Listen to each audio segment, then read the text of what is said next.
व्यवस्था था, ਉਹਦਾ 6 ਦੇ ਉਹਦਾ 4 ਤੋਂ ਲੈ ਕੇ 15 ਤੱਕ। इस्राएल सुनो, यहोवा साडा परमेश्वर इक्को ही यहोवा है। ਤੁਸੀਂ ਯਹੋਵਾ ਆਪਣੇ ਪਰਮੇਸ਼ਵਰ ਨੂੰ ਆਪਣੇ ਸਾਰੇ ਮਨ, ਆਪਣੀ ਸਾਰੀ ਜਾਨ ਅਤੇ ਆਪਣੇ ਸਾਰੇ ਜੋਰ ਨਾਲ ਪਿਆਰ ਕਰੋ।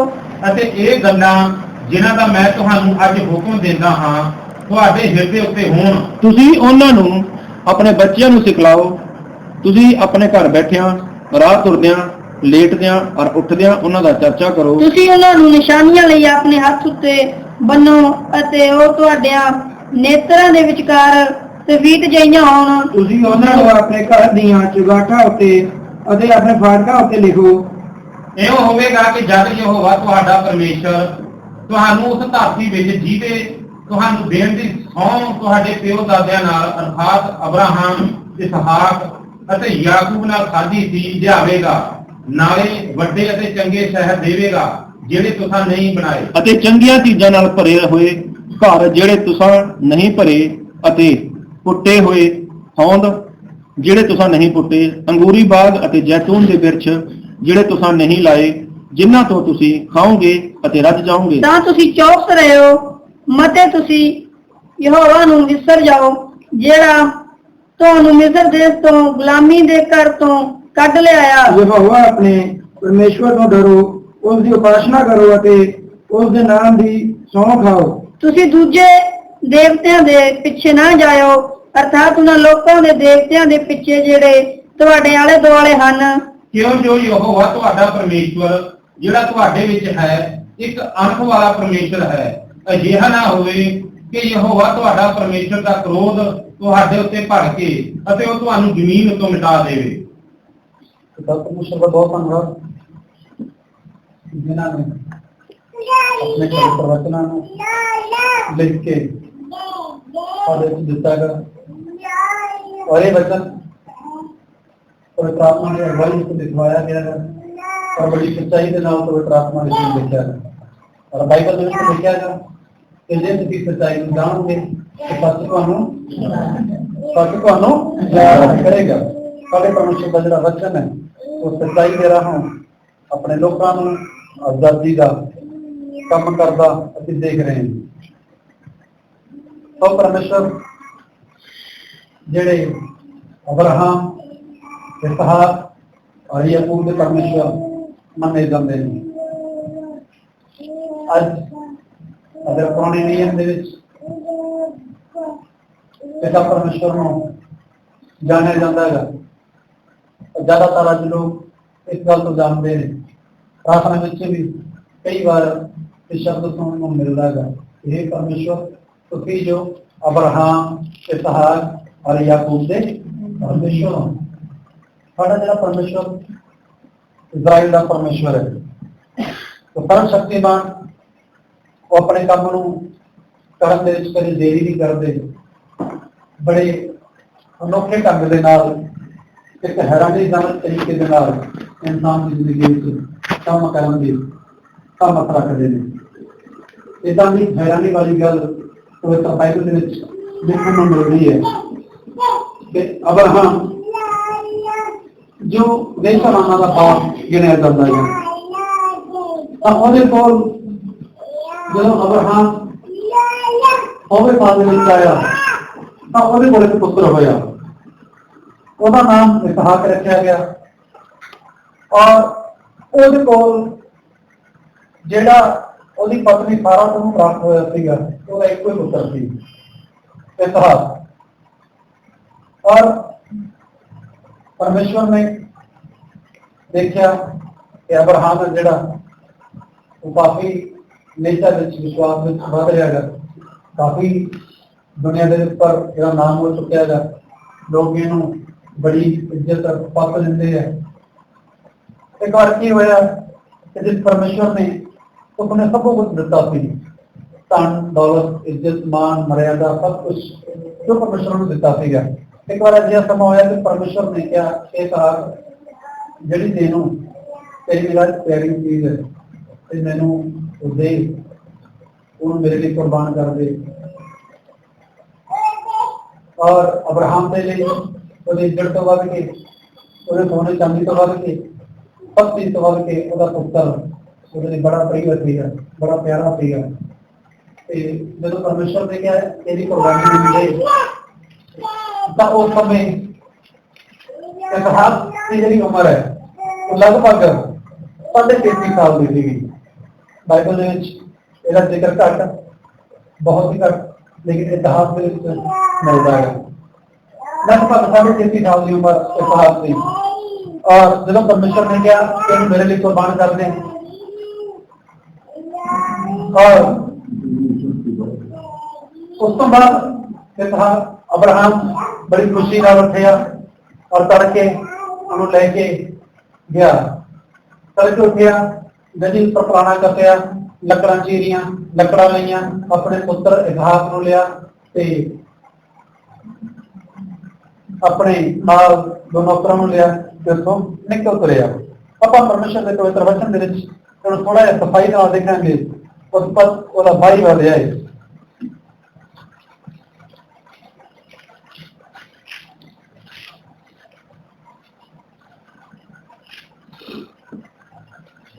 ਉਸ ਪਰ ਉਹਦਾ ਭਾਈ ਵਧਿਆ ਹੈ। ਉਹਦਾ ਪੜਾਂਗੇ ਆਪਾਂ 4, 5, 6। ਤਾਂ ਤੀਜੇ ਦਿਨ ਅਬਰਾਹਮ ਨੇ ਆਪਣੀਆਂ ਅੱਖਾਂ ਚੁੱਕ ਕੇ ਉਸ ਥਾਂ ਨੂੰ ਦੂਰੋਂ ਦੇਖਿਆ। ਤਾਂ ਅਬਰਾਹਮ ਨੇ ਆਪਣੇ ਜਵਾਨਾਂ ਨੂੰ ਆਖਿਆ, ਤੁਸੀਂ ਇੱਥੇ ਗਧੇ ਦੇ ਕੋਲ ਬੈਠੇ ਰਹੋ, ਮੈਂ ਯਾਰ ਇਹ ਮੁੰਡਾ ਥੋੜੀ ਦੂਰ ਅੱਗੇ ਜਾਵਾਂਗੇ ਅਤੇ ਮੱਥਾ ਟੇਕ ਕੇ ਤੁਹਾਡੇ ਕੋਲ ਮੋੜ ਆਵਾਂਗੇ। ਅਬਰਾਹਮ ਨੇ ਹੋਮ ਦੀ ਬਲੀ ਦੀਆਂ ਲੱਕੜੀਆਂ ਲੈ ਕੇ ਆਪਣੇ ਪੁੱਤਰ ਇਸਹਾਕ ਨੂੰ ਚੁਕਾ ਦਿੱਤੀਆਂ ਅਤੇ ਆਪਣੇ ਹੱਥ ਵਿੱਚ ਅਗਨੀ ਔਰ ਛੁਰੀ ਫੜ ਲਈ। ਹਾਂ, ਔਰ ਦੋਵੇਂ ਇਕੱਠੇ ਤੁਰ ਗਏ। ਪਵਿੱਤਰ ਬਾਈਬਲ ਦੇ ਵਿੱਚ ਲਿਖਿਆ ਕਿ ਜਦੋਂ ਉਸ ਜਗ੍ਹਾ ਪਹੁੰਚੇ ਤਾਂ ਅਬਰਾਹਮ ਨੇ ਜਿਹੜੀਆਂ ਲੱਕੜਾਂ ਦੇ ਉੱਪਰ ਇਸਹਾਕ ਬਲੀ ਕੀਤਾ ਜਾਣਾ ਸੀਗਾ, ਉਹ ਲੱਕੜਾਂ ਆਪਣੇ ਪੁੱਤਰ ਇਸਹਾਕ ਨੂੰ ਚੁਕਾ ਦਿੱਤੀਆਂ ਤੇ ਆਪਣੇ ਹੱਥ ਵਿੱਚ ਕੀ ਲਿਆ ਉਹਨੇ? ਛੁਰੀ ਤੇ ਅਗਨੀ। ਛੁਰੀ ਔਰ ਅਗਨੀ ਵਿੱਚ ਜ਼ਿਆਦਾ ਵਜ਼ਨ ਹੈ ਜਾਂ ਲੱਕੜਾਂ ਦੇ ਵਿੱਚ? ਹਾਂ, ਲੱਕੜਾਂ ਦੇ ਵਿੱਚ। ਹੁਣ ਅਬਰਾਹਮ ਵਿੱਚ ਇੰਨੀ ਤਾਕਤ ਨਹੀਂ ਕਿ ਉਹ ਲੱਕੜਾਂ ਨੂੰ ਚੁੱਕ ਕੇ ਪਹਾੜੀ ਪਰ ਲੈ ਜਾ ਸਕੇ। ਇਸ ਲਈ ਉਹਨੇ ਆਪਣੇ ਪੁੱਤਰ ਇਸਹਾਕ ਨੂੰ ਉਹ ਲੱਕੜਾਂ ਚੁਕਾ ਦਿੱਤੀ। ਉਹ ਲੱਕੜਾਂ ਚੁੱਕ ਔਰ ਮੈਂ ਚੁੱਕ ਦਾਂਗਾ ਛੁਰੀ ਔਰ ਮੇਰੇ ਭਾਲ ਪੁੱਤਰ ਨੂੰ ਬਹੁਤ ਧਿਆਨ ਦੇ ਨਾਲ ਸੁਣਨਾ। ਔਰ ਉਹ ਚੁੱਕ ਕੇ ਉਹ ਪਹਾੜ ਦੀ ਵੱਲ ਵਧੇ ਔਰ ਪਹਾੜ ਤੇ ਚਲੇ ਗਏ। ਜਦੋਂ ਪਹਾੜ ਤੇ ਚਲੇ ਗਏ ਤਾਂ ਉੱਥੇ ਜਾ ਕੇ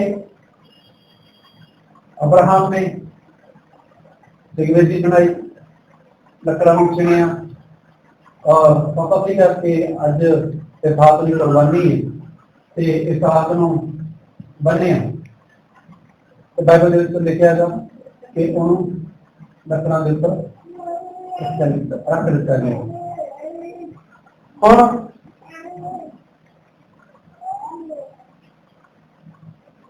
ਸਿਰਫ ਇੱਕ ਗੱਲ ਬਾਕੀ ਸੀਗੀ ਕਿ ਅਬਰਾਹਮ ਆਪਣੀ ਛੁਰੀ ਲਏ ਔਰ ਆਪਣੇ ਪੁੱਤਰ ਨੂੰ ਪਰਮੇਸ਼ਵਰ ਦੇ ਲਈ ਕੁਰਬਾਨ ਕਰ ਦੇ। ਇਹੀ ਗੱਲ ਬਾਕੀ ਸੀਗੀ। ਸੋਚਣ ਵਾਲੀ ਇਹ ਗੱਲ ਹੈ ਕਿ ਜਦੋਂ ਇਸਹਾਕ ਆਪਣੇ ਪਿਤਾ ਅਬਰਾਹਮ ਦੇ ਨਾਲ ਤੁਰਦਾ ਜਾ ਰਹੇਗਾ, ਪਿਤਾ ਦੇ ਨਾਲ ਗੱਲ ਕਰਦਾ ਜਾ ਰਹੇਗਾ, ਤਾਂ ਉਹ ਪਿਤਾ ਨੂੰ ਪੁੱਛਦਾ ਹੈ, ਪਿਤਾ ਆਪਣੇ ਕੋਲ ਸਭ ਕੁਛ ਹੈ ਜਿਹੜਾ ਸਾਨੂੰ ਬਲੀ ਦੇ ਲਈ ਚਾਹੀਦਾ ਹੈ, ਪਰ ਜਿਸ ਚੀਜ਼ ਨੂੰ ਬਲੀ ਕੀਤਾ ਜਾਣਾਗਾ ਉਹ ਸਾਡੇ ਕੋਲ ਨਹੀਂ।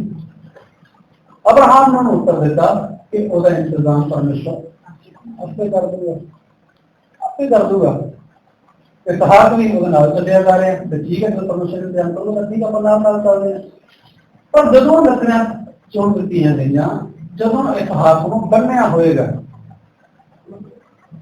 ਉਦੋਂ ਇਸਹਾਕ ਨੇ ਕੀ ਪਿਤਾ ਨੂੰ ਸਵਾਲ ਨਹੀਂ ਕੀਤਾ ਹੋਣਾ ਕਿ ਪਿਤਾ ਜੀ ਤੁਸੀਂ ਤਾਂ ਇਹ ਕਹਿ ਰਹੇ ਸੀਗੇ ਕਿ ਪਰਮੇਸ਼ਵਰ ਕੁਰਬਾਨੀ ਨਹੀਂ ਕੋਈ ਦੇਰ ਆਪੇ ਦੇ ਦੂਗਾ, ਆਪੇ ਇੰਤਜ਼ਾਮ ਕਰ ਦੂਗਾ।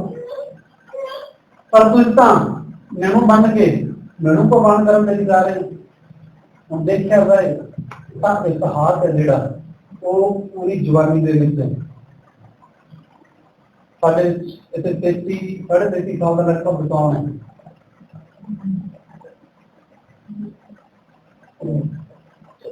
36 ਸਾਲ ਚਲੋ ਮਿੱਠੋ ਜਨਾ ਆਪਾਂ ਜਵਾਨ ਬਣ ਕੇ ਚੱਲੀਏ। ਕਿ ਮਿੱਠੂ ਭਾਈ ਸਾਡੇ 33 ਸਾਲ ਦੇ ਲਗਭਗ ਹੈਗੇ, 33 ਸਾਲ ਦੇ ਲਗਭਗ। ਹੁਣ ਇਹਨਾਂ ਵਿੱਚ ਜ਼ੋਰ ਦੇਖੋ ਔਰ ਇਹਨਾਂ ਦੇ ਪਾਪਾ ਵਿੱਚ ਜ਼ੋਰ ਦੇਖੋ, ਦੋਨਾਂ ਵਿੱਚ ਅਗਰ ਬਲ ਦੇਖਿਆ ਜਾਏ ਤਾਂ ਕੀ ਵਿੱਚ ਜ਼ਿਆਦਾ ਹੋਏਗਾ?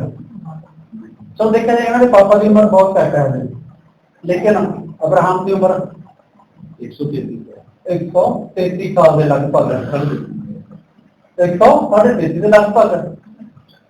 ਹੁਣ ਇਤਿਹਾਸ 33 ਸਾਲ ਦਾ, ਪੂਰੇ ਜੋਰ ਦੇ ਵਿੱਚ ਇਤਿਹਾਸ, ਪੂਰਾ ਸਾਮਰਾਜ, ਪੂਰਾ ਬਲ ਉਹਦੇ ਵਿੱਚ, ਪਰ ਉਹਦਾ ਬੇਟਾ ਉਹਨੂੰ ਬੰਨ ਰਿਹਾ। ਜੋ ਚਾਹੁੰਦਾ ਤਾਂ ਉਹ ਛੁਡਾ ਕੇ ਉਹਦੇ ਕੋਲ ਦੌੜ ਜਾਂਦਾ, ਉਹ ਚਾਹੁੰਦਾ ਉਹਦੇ ਕੋਲ ਛੁਡਾਉਂਦਾ ਔਰ ਦੌੜ ਜਾਂਦਾ। ਧੱਕਾ ਮਾਰ ਕੇ ਸਿੱਟ ਸਕਦਾ ਸੀਗਾ, ਉਹ ਪਹਾੜੀ ਆਪਣੇ ਕਹਿੰਦਾ ਨਹੀਂ ਚੱਕ ਥੱਲੇ ਸੁੱਟ ਸਕਦਾ ਸੀਗਾ। ਕਿਉਂ? ਕਿਉਂਕਿ ਜ਼ੋਰ ਸੀਗਾ। ਉਹਦਾ ਬਾਪ ਕਿਤੇ ਬੁੱਢਾ, ਬੱਚਾ ਕਿਤੇ ਜਵਾਨ। ਲੇਕਿਨ ਇਤਿਹਾਸ ਨੂੰ ਬੜੀ ਆਸਾਨੀ ਦੇ ਨਾਲ ਅਬਰਾਹਮ ਨੇ ਬੰਨ ਦਿੱਤਾ, ਬੜੀ ਆਸਾਨੀ ਨਾਲ ਲੱਕੜ ਦੇ ਉੱਪਰ ਰੱਖ ਦਿੱਤਾ, ਜਗੇਰੀ ਦੇ ਉੱਪਰ ਰੱਖ ਦਿੱਤਾ। ਬਾਈਬਲ ਦੱਸਦੀ ਹੈ ਤਾਂ ਇਹ ਸਭ ਕਿਵੇਂ ਸੰਭਵ ਹੋ ਗਿਆ ਕਿ ਇੱਕ ਇੰਨਾ ਜਵਾਨ ਬੱਚਾ ਆਪਣੇ ਆਪ ਬੰਨਿਆ ਜਾਵੇ। ਇਹਦਾ ਮਤਲਬ ਇਹ ਹੁੰਦਾ ਹੈਗਾ ਕਿ ਜਿਹੜਾ ਇਤਿਹਾਸ ਸੀਗਾ ਉਹ ਸ਼ੁਰੂ ਤੋਂ ਹੀ ਅਬਰਾਹਮ ਨੇ ਉਹਨੂੰ ਪਿਤਾ ਪਰਮੇਸ਼ਵਰ ਦਾ ਭੈ ਸਿਖਾਇਆ ਹੋਇਆ ਸੀ, ਪਿਤਾ ਪਰਮੇਸ਼ਵਰ ਦਾ ਡਰ ਸਿਖਾਇਆ ਹੋਇਆ ਸੀਗਾ ਕਿ ਸਾਡੇ ਪਰਮੇਸ਼ਵਰ ਕੀ ਪਸੰਦ ਕਰਦੇ ਨੇ, ਸਾਡੇ ਪਰਮੇਸ਼ਵਰ ਨੂੰ ਕਿਆ ਚੰਗਾ ਲੱਗਦਾ ਹੈ, ਸਾਡੇ ਪਰਮੇਸ਼ਵਰ ਨੂੰ ਕਿਆ ਨਹੀਂ ਚੰਗਾ ਲੱਗਦਾ। ਇੱਥੋਂ ਤੱਕ ਇਤਿਹਾਸ ਨੂੰ ਮਜ਼ਬੂਤ ਕੀਤਾ ਵਚਨ ਦੇ ਦੁਆਰਾ ਕਿ ਇਤਿਹਾਸ ਪਿਤਾ ਦੇ ਸਾਹਮਣੇ ਚੁੱਪਚਾਪ ਬਣਨ ਲਈ ਬੈਠਾਗਾ। ਜਦ ਤੁਹਾਨੂੰ ਪਤਾ ਹੈਗਾ ਕਿ ਅੱਜ ਦਾ ਦਿਨ ਮੇਰੇ ਲਈ ਆਖਰੀ ਦਿਨ ਹੈ, ਇਤਿਹਾਸ ਦੇ ਦਿਮਾਗ ਵਿੱਚ ਇਹ ਗੱਲ ਚੱਲ ਰਹੀ ਹੈ ਕਿ ਅੱਜ ਦਾ ਦਿਨ ਮੇਰਾ ਆਖਰੀ ਦਿਨ ਹੋਏਗਾ, ਕਿਉਂਕਿ ਮੇਰਾ ਪਿਤਾ ਮੈਨੂੰ ਕੁਰਬਾਨ ਕਰਨ ਲਈ ਜਾ ਰਿਹਾ।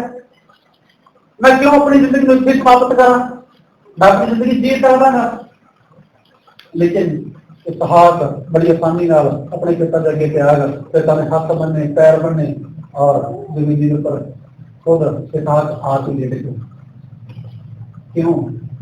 ਕਿਉਂਕਿ ਅਬਰਾਹਮ ਨੇ ਆਪਣੇ ਪੁੱਤਰ ਨੂੰ ਪਰਮੇਸ਼ਵਰ ਦਾ ਭੈ ਸਿਖਾਇਆ ਸੀ, ਪਰਮੇਸ਼ਵਰ ਦੇ ਵਚਨ ਸਿਖਾਏ ਸੀਗੇ, ਪਰਮੇਸ਼ਵਰ ਦਾ ਡਰ ਸਿਖਾਇਆ ਸੀਗਾ। ਪਰਮੇਸ਼ਵਰ ਦਾ ਡਰ ਕਿਆ ਚੀਜ਼ ਹੈ? ਪਰਮੇਸ਼ਵਰ ਨੇ ਇਹ ਉਹਨੂੰ ਅਬਰਾਹਮ ਨੇ ਸਭ ਕੁਛ ਸਿਖਾਇਆ ਹੋਇਆ ਸੀਗਾ, ਤਾਂ ਕਰਕੇ ਉਹ ਇੰਨੀ ਆਸਾਨੀ ਦੇ ਨਾਲ ਉਸ ਜਗਵੇਦੀ ਦੇ ਉੱਪਰ ਚਲਾ ਗਿਆ। ਇੱਕ ਵਾਰ ਕੀ ਹੋਇਆ ਕਿ ਯਿਫਤਾ ਰਾਜਾ, ਬਹੁਤੇ ਨੇ ਪਰਮੇਸ਼ਵਰ ਦੇ ਵਚਨ ਬਾਰੇ ਸੁਣਿਆ ਹੋਏਗਾ, ਨਿਆਂਇਆਂ ਦੀ ਪੁਸਤਕ ਦੇ ਵਿੱਚ ਇਹਦੇ ਬਾਰੇ ਲਿਖਿਆ ਗਿਆ ਹੈ।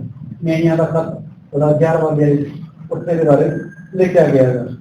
ਜਦੋਂ ਯੁੱਧ ਦੇ ਲਈ ਯਿਫਤਾ ਰਾਜਾ ਇਜ਼ਰਾਈਲ ਦੇ ਵੱਲੋਂ ਹੋ ਕੇ ਲੜਨ ਦੇ ਲਈ ਨਿਕਲਿਆ ਤਾਂ ਆਪਣੇ ਤੋਂ ਲੋਕ ਉਹਦੇ ਨਾਲ ਲੜਾਈ ਲਈ ਆਏ ਔਰ ਉਹ ਲੜਾਈ ਜਿਹੜੀ ਸੀਗੀ ਉਹ ਅਮੋਨੀ ਲੋਕਾਂ ਦੇ ਨਾਲ ਸੀਗੀ। ਅਮੋਨੀ ਲੋਕ ਜਦੋਂ ਆਏ ਲੜਾਈ ਦੇ ਲਈ ਤਾਂ ਯਿਫਤਾ ਨੇ ਇੱਕ ਗੱਲ ਕਹੀ ਕਿ ਪਰਮੇਸ਼ਵਰ ਜੀ ਤੂੰ ਅੱਜ ਇਹ ਲੋਕ ਮੈਨੂੰ ਦੇ ਦੇਣੇ ਔਰ ਅੱਜ ਮੈਂ ਲੋਕਾਂ ਦਾ ਨਾਸ਼ ਕਰ ਦੇਵਾਂ, ਪਰ ਜਦੋਂ ਮੈਂ ਜੰਗ ਜਿੱਤ ਕੇ ਵਾਪਸ ਮੁੜਾਂ ਤਾਂ ਮੇਰੇ ਘਰ ਦੇ ਵਿੱਚੋਂ ਜਿਹੜੀ ਚੀਜ਼ ਸਭ ਤੋਂ ਪਹਿਲਾਂ ਮੇਰੇ ਬੂਹੇ ਤੇ ਮੈਨੂੰ ਮਿਲਣ ਦੇ ਲਈ ਨਿਕਲੇਗੀ ਮੈਂ ਉਹਨੂੰ ਤੇਰੇ ਲਈ ਅਰਪਣ ਕਰ ਦਿਆਂਗਾ ਤੇ ਮੈਂ ਉਹਨੂੰ ਤੇਰੇ ਲਈ ਹੋਮ ਦੀ ਬਲੀ ਕਰਕੇ ਚੜਾ ਦੇਵਾਂਗਾ। ਪਰਮੇਸ਼ਵਰ ਨੇ ਬੇਨਤੀ ਸੁਣੀ, ਯਿਫਤਾ ਯੁੱਧ ਲੜਿਆ ਬੜੇ ਜ਼ੋਰ ਦੇ ਨਾਲ। ਪਵਿੱਤਰ ਬਾਈਬਲ ਦੇ ਵਿੱਚ ਲਿਖਿਆ ਕਿ ਉਹਨੇ ਲਗਭਗ ਘੱਟੋ ਘੱਟ 20 ਸ਼ਹਿਰਾਂ ਤੱਕ ਉਹਨਾਂ ਲੋਕਾਂ ਨੂੰ ਮਾਰਿਆ, 20 ਸ਼ਹਿਰਾਂ ਤੱਕ ਉਹਨਾਂ ਲੋਕਾਂ ਨੂੰ ਮਾਰਿਆ ਔਰ ਉਹਨਾਂ ਦਾ ਵੱਡਾ ਨਾਸ਼ ਕੀਤਾ ਔਰ ਜਿਹੜਾ ਇਜ਼ਰਾਈਲ ਸੀਗਾ ਉਹ ਜੰਗ ਜਿੱਤ ਗਿਆ। ਜਦੋਂ ਇਜ਼ਰਾਈਲ ਜੰਗ ਜਿੱਤਿਆ ਤਾਂ ਬੜੀ ਖੁਸ਼ੀ ਹੋਈ ਸਾਰਿਆਂ ਨੂੰ ਔਰ ਘਰ ਤੱਕ ਪਤਾ ਲੱਗ ਗਿਆ ਯਿਫਤਾ ਰਾਜਾ ਦੇ ਜਿਹੜਾ ਇਜ਼ਰਾਈਲ ਉਹ ਜੰਗ ਜਿੱਤ ਚੁੱਕਿਆ। ਹੁਣ ਹੋਇਆ ਕੀ ਕਿ ਜਦੋਂ ਉਹ ਜੰਗ ਜਿੱਤ ਕੇ ਵਾਪਸ ਆ ਰਿਹਾ ਤੇ ਉਹਦੀ ਧੀ ਜਿਹੜੀ ਉਹਦੀ ਇਕੱਲੀ ਸੀਗੀ, ਨਾ ਤਾਂ ਉਹਦਾ ਕੋਈ ਹੋਰ ਭਾਈ ਸੀਗਾ ਨਾ ਉਹਦੀ ਹੋਰ ਕੋਈ ਭੈਣ ਸੀਗੀ, ਉਹਦੀ ਇਕੱਲੀ ਉਹ ਧੀ ਸੀਗੀ, ਉਹਦਾ ਹੋਰ ਕੋਈ ਬੱਚਾ ਹੀ ਨਹੀਂ ਯਿਫਤਾ ਰਾਜਾ ਦਾ, ਸਿਰਫ ਇਕਲੌਤੀ ਨਹੀਂ ਤੇ ਨਾ ਕੋਈ ਅੱਗੇ ਤੇ ਨਾ ਕੋਈ ਪਿੱਛੇ, ਉਹ ਇਕੱਲੀ। ਔਰ ਜਦੋਂ ਉਹਨੂੰ ਪਤਾ ਲੱਗਿਆ ਮੇਰਾ ਡੈਡੀ ਜਿੱਤ ਕੇ ਆ ਰਿਹਾ ਹੈਗਾ ਤਾਂ ਬੜੀ ਖੁਸ਼ੀ ਦੇ ਨਾਲ ਡੱਫ ਵਜਾਉਂਦੀ ਹੋਈ ਨੱਚਦੀ ਹੋਈ ਗਾਉਂਦੀ ਹੋਈ ਬਾਹਰ ਨਿਕਲੀ ਔਰ ਦਰਵਾਜ਼ੇ ਤੋਂ ਬਾਹਰ ਨਿਕਲਣ ਪਰ ਪਹਿਲਾਂ ਜਿਸਤਾ ਰਾਜਾ ਨੂੰ ਉਹੀ ਮਿਲੀ। ਜਿਸਤਾ ਰਾਜਾ ਨੇ ਦੇਖਿਆ ਕਿ ਮੇਰੀ ਧੀ ਹੁਣ ਮਿਲਣ ਲਈ ਨਿਕਲੀ ਹੈ ਤਾਂ ਮਨ ਵਿੱਚ ਖੁਸ਼ੀ ਹੋਣੀ ਚਾਹੀਦੀ ਸੀ ਕਿ ਮੇਰੀ ਧੀ ਨੂੰ ਕਿੰਨਾ ਆਨੰਦ ਹੈ ਕਿ ਮੇਰਾ ਪਿਤਾ ਜਿੱਤ ਗਿਆ ਹੈਗਾ। ਪਰ ਬਾਈਬਲ ਦੇ ਵਿੱਚ ਦੇਖਿਆ ਜਿਸਤਾ ਰਾਜਾ ਭੁੱਬਾ ਮਾਰ ਕੇ ਰੋਇਆ, ਦਿਲ ਫੜ ਗਿਆ ਉਹਦਾ। ਉਹਨੇ ਕਹਿੰਦਾ ਉਹਨਾਂ ਵਿੱਚੋਂ ਹੈ ਜਿਹੜੇ ਲੋਕ ਮੈਨੂੰ ਦੁੱਖ ਦਿੰਦੇ ਨੇ, ਕਿਉਂਕਿ ਮੈਂ ਪਰਮੇਸ਼ਵਰ ਦੇ ਨਾਲ ਇਹ ਵਾਚਾ ਬਣ ਕੇ ਗਿਆ ਸੀਗਾ, ਮੈਂ ਗੱਲ ਕਹਿ ਕੇ ਗਿਆ ਸੀਗਾ ਪਰਮੇਸ਼ਵਰ ਨੂੰ ਕਿ ਜਿਹੜੀ ਚੀਜ਼ ਮੇਰੇ ਕੋਲ ਤੋਂ ਨਿਕਲਣ ਦੀ ਪਹਿਲਾਂ ਮਿਲੂਗੀ ਨਾ ਮੈਂ ਉਹਨੂੰ ਤੇਰੇ ਲਈ ਖੂਨ ਦੀ ਬਲੀ ਕਰਕੇ ਦੇ ਦੇਂਗਾ। ਪਰ ਦੇਖ ਮੇਰੀ ਧੀਏ ਉਹਨਾਂ ਵਿੱਚੋਂ ਪਹਿਲੀ ਨਹੀਂ, ਮੇਰਾ ਨੌਕਰ ਨਿਕਲ ਸਕਦਾ ਸੀਗਾ, ਮੇਰਾ ਕੋਈ ਵੀ ਨਿਕਲ ਸਕਦਾ ਸੀਗਾ, ਪਰ ਤੂੰ ਪਹਿਲਾਂ ਮੈਨੂੰ ਗੇਟ ਦੇ ਵਿੱਚੋਂ ਮਿਲਣ ਦੇ ਲਈ ਆ ਨਿਕਲੀ। ਬੜਾ ਦੁਖੀ ਹੋਇਆ ਔਰ ਇੱਕ ਗੱਲ ਕਹੀ ਉੱਤੇ ਹਿੰਦੁਸਤਾਨ ਨੂੰ ਕਹਿੰਦਾ ਮੈਂ ਯਹੋਵਾ ਪਰਮੇਸ਼ਵਰ ਦੇ ਨਾਲ ਹੋਏ ਪਿਆਰ ਨੂੰ ਟਾਲ ਨਹੀਂ ਸਕਦਾ। ਹਾਲੇਲੂਇਆ। ਮੈਂ ਪਰਮੇਸ਼ਵਰ ਦੇ ਨਾਲ ਇਹ ਗੱਲ ਕਹਿ ਕੇ ਨਿਕਲਾਂਗਾ ਔਰ ਮੈਂ ਆਪਣੀ ਗੱਲ ਨਹੀਂ ਟਾਲ ਸਕਦਾ। ਇਹਦਾ ਮਤਲਬ ਕੀ ਹੁੰਦਾ ਹੈ ਕਿ ਮੈਂ ਤੈਨੂੰ ਹੁਣ ਖੂਨ ਦੀ ਬਲੀ ਕਰਕੇ ਚੜਾਵਾਂ ਦੇ ਦੇਖਿਆ ਜਾਏ ਯਿਫਤਾ ਜੱਗ ਦਾ ਜਿੱਤ ਚੁੱਕਿਆ ਹੈ, ਜਿੱਤ ਦਾ ਫੇਰਾ ਯਿਫਤਾ ਦੇ ਸਿਰ ਤੇ ਮੁੱਕਰ ਕਰਦਾ ਸੀਗਾ। ਕਹਿ ਰਿਹਾ ਪਰਮੇਸ਼ਰ ਮੈਂ ਨਹੀਂ ਆਪਣੀ ਬੇਟੀ ਕੁਰਬਾਨ ਕਰਨੀ ਕਿਉਂਕਿ ਜੰਗ ਤਾਂ ਮੈਂ ਜਿੱਤ ਹੀ ਚੁੱਕੇ ਹਾਂ। ਪਰ ਯਿਫਤਾ ਨੇ ਜਿਹੜਾ ਵਚਨ ਪਰਮੇਸ਼ਰ ਨਾਲ ਕੀਤਾ ਉਹਨੂੰ ਪੂਰਾ ਕਰਨ ਦੇ ਲਈ ਯਿਫਤਾ ਖੜਾ ਉਤਰਿਆ। ਆਪਾਂ ਦੇਖਾਂਗੇ ਨਿਆਂਇਆਂ ਉਹਦਾ 11 ਦਾ 34 ਔਰ 35 ਦਾ ਸਮੇਂ। ਯਿਫਤਾ ਮਿਸਪਾ ਨੂੰ ਆਪਣੇ ਘਰ ਆਇਆ ਅਤੇ ਵੇਖੋ ਉਹਦੀ ਧੀ ਡੱਫ ਵਜਾਉਂਦੀ ਅਤੇ ਨੱਚਦੀ ਹੋਈ ਉਹਦੇ ਮਿਲਣ ਨੂੰ ਨਿਕਲੀ ਅਤੇ ਉਹ ਉਸ ਦੀ ਇਕਲੌਤੀ ਸੀ। ਉਸ ਤੋਂ ਬਿਨਾਂ ਹੋਰ ਪੁੱਤਰ ਸੀ ਉਹਦੇ ਕੋਈ ਨਹੀਂ ਸੀ। ਤਾਂ ਅਜਿਹਾ ਹੋਇਆ ਭਾਈ ਜਾਂ ਉਹਨੇ ਉਸ ਨੂੰ ਦਿੱਤਾ ਤਾਂ ਉਹਨੇ ਆਪਣੇ ਲੀੜੇ ਪਾੜ ਕੇ ਆਖਿਆ ਹਾਏ ਹਾਏ ਮੇਰੀ ਧੀਏ ਤੇ ਮੈਨੂੰ ਬਹੁਤ ਨੀਵੇਂ ਕੀਤਾ। ਸੋ ਤੂੰ ਉਹਨਾਂ ਵਿੱਚੋਂ ਹੈ ਜੋ ਮੈਨੂੰ ਦੁੱਖ ਦਿੰਦੇ ਹਨ, ਕਿਉਂ ਜੋ ਮੈਂ ਯਹੋਵਾ ਨੂੰ ਵਚਨ ਦਿੱਤਾ ਹੈ ਅਤੇ ਟਾਲ ਨਹੀਂ ਸਕਦਾ। ਹਾਲੇਲੂਇਆ। ਹਾਲੇਲੂਇਆ। ਇਹ ਤਾਂ ਕਹਿੰਦਾ ਕਿ ਮੈਂ ਯਹੋਵਾ ਨੂੰ ਵਚਨ ਦੇ ਚੁੱਕਿਆ ਹਾਂ ਔਰ ਮੈਂ ਉਹਨੂੰ ਟਾਲ ਨਹੀਂ ਸਕਦਾ। ਅੱਗੋਂ ਬੇਟੀ ਦੀ ਵਾਰਤਾ ਲੱਖੋਂ ਬੇਟੀ ਕੀ ਕਹਿੰਦੀ ਹੈ। ਹਾਂਜੀ ਉਹਨੇ ਉਹਨੂੰ ਆਖਿਆ ਹੇ ਮੇਰੇ ਪਿਓ ਜੋ ਤੈਂ ਯਹੋਵਾ ਨੂੰ ਵਚਨ ਦਿੱਤਾ ਹੈ ਸੋ ਜੋ ਕੁਝ ਤੈਂ ਮੂੰਹ ਕੱਢਿਆ ਹੈ ਸੋ ਮੇਰੇ ਨਾਲ ਕਰ, ਕਿਉਂ ਜੋ ਯਹੋਵਾ ਨੇ ਤੇਰੇ ਵੈਰੀ ਅਮੋਨੀਆਂ ਤੋਂ ਤੇਰਾ ਬਦਲਾ ਲਿਆ ਹੈ। ਹਾਲੇਲੂਇਆ। ਸਭ ਨੂੰ ਬੇਟੀ ਕਹਿ ਰਹੀ ਹੈ ਪਿਤਾ ਜੀ ਜੇ ਤੁਸੀਂ ਆਪਣੇ ਯਹੋਵਾ ਪਰਮੇਸ਼ਰ ਨੂੰ ਵਚਨ ਦੇ ਦਿੱਤਾ ਹੈਗਾ ਤਾਂ ਮੈਂ ਚਾਹੁੰਦੀ ਹਾਂ ਕਿ ਤੁਸੀਂ ਉਹਨੂੰ ਆਪਣੇ ਯਹੋਵਾ ਪਰਮੇਸ਼ਰ ਦੇ ਲਈ ਪੂਰਾ ਕਰੋ। ਮੈਂ ਕਿਹਾ ਕੌਮ ਦੀ ਗਲੀ ਹੋਣ ਦੇ ਲਈ ਮੈਂ ਕਿਹਾ ਮੈਨੂੰ ਚੜਾ ਦਿਓ ਮਾਰ ਦਿਓ ਪਰ ਪਿਤਾ ਲਈ ਬਲੀ ਕਰ ਦਿਓ। ਦੇਖਣ ਵਾਲੀ ਗੱਲ ਹੈ ਕਿ ਜੰਗ ਯਿਫਤਾ ਜਿੱਤ ਕੇ ਆਇਆ, ਨਾਮ ਉਹਦਾ ਉੱਚਾ ਹੋਇਆ ਹੈਗਾ, ਲੋਕਾਂ ਨੇ ਉਹਨੂੰ ਮਾਨ ਸਨਮਾਨ ਦਿੱਤਾ ਹੈਗਾ। ਪਰ ਹੁਣ ਕੁਰਬਾਨ ਹੋਣ ਲਈ ਉਹਦੀ ਧੀ ਜਾ ਰਹੀ ਹੈ ਔਰ ਉਹਦੀ ਧੀ ਇੱਕ ਵਾਰ ਵੀ ਪਿਤਾ ਨੂੰ ਇਹ ਨਹੀਂ ਕਹਿ ਰਹੀ ਕਿ ਮੈਂ ਕਿਉਂ ਇਹ ਕਰਾਂ, ਮੈਂ ਕਿਉਂ ਆਪਣੇ ਆਪ ਨੂੰ ਤੇਰੇ ਹੱਥਾਂ ਚ ਦੇ ਰਿਹਾ ਆਪ ਨੂੰ ਨਾਸ਼ ਕਰ ਦੂੰ। ਇਹਦਾ ਮਤਲਬ ਕੀ ਹੁੰਦਾ ਹੈ ਕਿ ਉਹ ਬੇਟੀ ਉਹ ਲੜਕੀ ਯਹੋਵਾ ਪਰਮੇਸ਼ਰ ਦਾ ਡਰ ਆਪਣੇ ਅੰਦਰ ਰੱਖਦੀ ਸੀ। ਉਹਨੂੰ ਸ਼ੁਰੂਆਤ ਤੋਂ ਇਸ ਤੋਂ ਹੀ ਪਤਾ ਸੀਗਾ ਕਿ ਸਾਡਾ ਜਿਹੜਾ ਪਰਮੇਸ਼ਰ ਹੈ ਉਹ ਕਿੱਦਾਂ ਦਾ ਪਰਮੇਸ਼ਰ ਹੈ, कैसा परमेश्वर हो ਜਿਹਨੇ ਮੇਰੇ ਪਿਤਾ ਨੂੰ ਪੂਰੇ ਇਜ਼ਰਾਈਲ ਦੇ ਵਿੱਚ ਅੱਜ ਉੱਚਾ ਕੀਤਾ ਹੈਗਾ ਔਰ ਜੰਗ ਜਿੱਤ ਗਿਆ ਹੈਗਾ ਔਰ ਅੱਜ ਮੈਂ ਦੇ ਲਈ ਕੁਰਬਾਨ ਹੋਣੀ ਜਾ ਰਹੀ ਹਾਂ। ਧੀ ਆਪਣੇ ਤੋਂ ਕਿਤੇ ਦਾ ਵੀ ਮਨਾ ਨਹੀਂ ਕਰ ਰਹੀ। ਅੱਜ ਦੇ ਸਾਡੇ ਸਮਾਜ ਦੇ ਬੱਚੇ ਮਸੀਹੀ ਸਮਾਜ ਦੇ ਬੱਚੇ अगर माता पिता ਹੁਣ ਕਿਸੇ ਗੱਲ ਤੋਂ ਵਰਤਦਾ ਗਾ ਜਾਂ ਤਾਂ ਮਨਾ ਕਰਦਾ ਗਾ ਤਾਂ ਬੱਚੇ ਸਾਹਮਣੇ ਤੋਂ ਮਾਂ ਬਾਪ ਨੂੰ ਜਵਾਬ ਦਿੰਦੇ ਨੇ। अगर बेटा अगर बाप कहे उसका मोबाइल हमें नहीं लेना, तेरी उम्र नहीं है, तो मोटरसाइकिल अगर नहीं चलाना तो नहीं लेना, तेरी उम्र नहीं है। जब मैंने लगेगा तो तेरे मोबाइल लेके जाना जरूरी है, मोटरसाइकिल लेके जाना जरूरी है, लैपटॉप लेके जाना जरूरी है, कंप्यूटर लेके जाना जरूरी है, तो मैं खुद आपको ले लूंगा। पर हजे ये तेरा फैसला नहीं है। मैं तेरा बाप हूं, मैंने जो चंगा लगे मैं तेरे लिए बोल देंगा। और आजकल बच्चे जवाब पता नहीं दिंदे।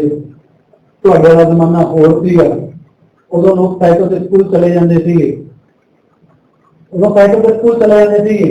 ਹੁਣ ਇਦਾਂ ਦਾ ਨਹੀਂ ਹੈ। ਉਹਦਾ ਸਾਡੀ ਵਰਦੀ ਵੀ ਸਾਨੂੰ ਵਧੀਆ ਚਾਹੀਦੀ ਹੈ, ਸਾਨੂੰ ਬੈਗ ਵੀ ਵਧੀਆ ਚਾਹੀਦਾ ਹੈ, ਸਾਡੇ ਹੱਥ 'ਚ ਮੋਬਾਈਲ ਵੀ ਚਾਹੀਦਾ ਹੈ, ਔਰ ਸਾਨੂੰ ਮੋਟਰਸਾਈਕਲ ਵੀ ਚਾਹੀਦਾ ਹੈ। ਇਹ ਤਾਂ ਮਨਾ ਕਰਦਾ ਹੈ, ਪੁੱਤੇ ਚੀਜ਼ਾਂ ਤੇਰੇ ਲਈ ਸਹੀ ਨਹੀਂ। ਬੱਚਾ ਕਹਿੰਦਾ ਅੱਜ ਦਾ ਜ਼ਮਾਨਾ ਬਦਲ ਚੁੱਕਿਆ ਡੈਡੀ, ਤੁਸੀਂ ਪੁਰਾਣੇ ਜ਼ਮਾਨੇ ਦੇ ਹੋ, ਤੁਹਾਨੂੰ ਸਮਝ ਨਹੀਂ ਹੈ, ਤੁਹਾਨੂੰ ਗਿਆਨ ਨਹੀਂ ਹੈ, ਸਾਨੂੰ ਪਤਾ ਸਾਡੀ ਲਾਈਫ ਹੈ, ਤੁਹਾਨੂੰ ਸਾਡੀ ਜ਼ਿੰਦਗੀ ਕਿਉਂ ਇੰਜੋਏ ਨਹੀਂ ਕਰਨ ਦਿੰਦੇ। ਸਾਹਮਣੇ ਤੋਂ ਬੱਚੇ ਨੂੰ ਨਹੀਂ ਕਰਦੇ। ਮੈਂ ਤੁਲਨਾ ਕਰਦਾ ਇਤਿਹਾਸ ਦੇ ਨਾਲ, ਮੈਂ ਤੁਲਨਾ ਕਰਦਾ ਯਫਤਾਹੀ ਬੇਟੀ ਦੇ ਨਾਲ, ਜਿਹੜੀ ਪਿਤਾ ਦੇ ਇੱਕ ਕਹਿਣ ਤੇ ਆਪਣਾ ਗਲ ਕਟਵਾਉਣ ਲਈ ਤਿਆਰ ਬੈਠੇ ਨੇ। ਪਿਤਾ ਦੇ ਇੱਕ ਗੱਲ ਕਹਿਣ ਤੇ ਪਿਤਾ ਸਾਹਮਣੇ ਤੋਂ ਕਹਿ ਰਿਹਾ ਮੈਂ ਤੈਨੂੰ ਪ੍ਰਦਾਨ ਕਰਨ ਲਈ ਜਾ ਰਿਹਾ। ਪਿਤਾ ਆਪ ਬੜੀ ਖੁਸ਼ੀ ਨਾਲ ਲੱਖਾਂ ਦੇ ਉੱਪਰ ਚੜ ਕੇ ਬਹਿ ਗਿਆ, ਫਟਾਫਟ ਉਹਦੇ ਪਿਤਾ ਨੂੰ ਬੰਨ ਦਿੱਤਾ, ਲੈ ਪਿਤਾ ਬੰਨ ਕਰ ਦੇ ਕੁਰਬਾਨ। ਕਿਉਂ? ਕਿਉਂਕਿ ਤੂੰ ਆਪਣੇ ਯਹੋਵਾ ਪਰਮੇਸ਼ਰ ਦੇ ਵਚਨ ਨੂੰ ਪੂਰਾ ਕਰਨ ਲਈ ਜਾ ਰਿਹਾ। ਇੰਨੀ ਵੱਡੀ ਗੱਲ। ਅੱਜ ਦੇ ਬੱਚਿਆਂ ਨੂੰ अगर बेटा तू घर काम कह दे या कुछ कहे, तेरा रास्ता यही नहीं इदा करना गा, पैसा नहीं इदा करना गा। बच्चे सामने तो माँ बाप सामना करने भी खड़े हो जाते हैं। मैंने अच्छी देखा है गल, मसीह लोगों की गल कर रहा, मैं दूसरे लोगों की गल नहीं कर रहा, मसीह समाज की गल कर रहा हूँ, क्योंकि बाइबल इस्राएल में दिता गया। बाइबल उन्होंने लिए जो मसीह को मनते हैं। दूसरा पढ़ी था मसीह की कथा मूर्खता ही, लेकिन उन्होंने जो मसीह यीशु दे उन्होंने जीवन। बच्चों का सामने तौर पढ़ाई माँ बाप को देखने सुनते हैं, साढ़े बच्चे साढ़े आज्ञाकार नहीं, साढ़े बच्चे साड़ी गल नहीं सुनते, साढ़े बच्चे साढ़े गल मनते नहीं। जो ये गल्लां सुनने के लिए सामने आउंदियां ने तो मैं अक्सर इतिहास भी उस गल को याद कर दांगा। और बहुत सारे इदां दे परमेश्वर के सेवक ने बच्चे पैदा हुए हैं जिन्होंने अपने माता पिता की आज्ञाकारी करके बहुत कुछ प्राप्त किया है। औरतों की आज्ञाकारी करके उन्होंने नाम अज पवित्र बाइबल में दर्ज है। अज मैं उन्होंने बच्चों का जिक्र करांगा जिन्हों का नाम पवित्र बाइबल में दर्ज है, पर मापिया की अनाज्ञाकारी कारण प्राप्त हुए और मौत को उन्होंने समय तो पहला अपनी गल नाल लाया। अजाई बच्चों का भी पवित्र बाइबल के जिक्र किया गया है। जब हम पढ़ते हैं परमेश्वर का पवित्र वचन पहला शमूएल और दूसरा अध्याय,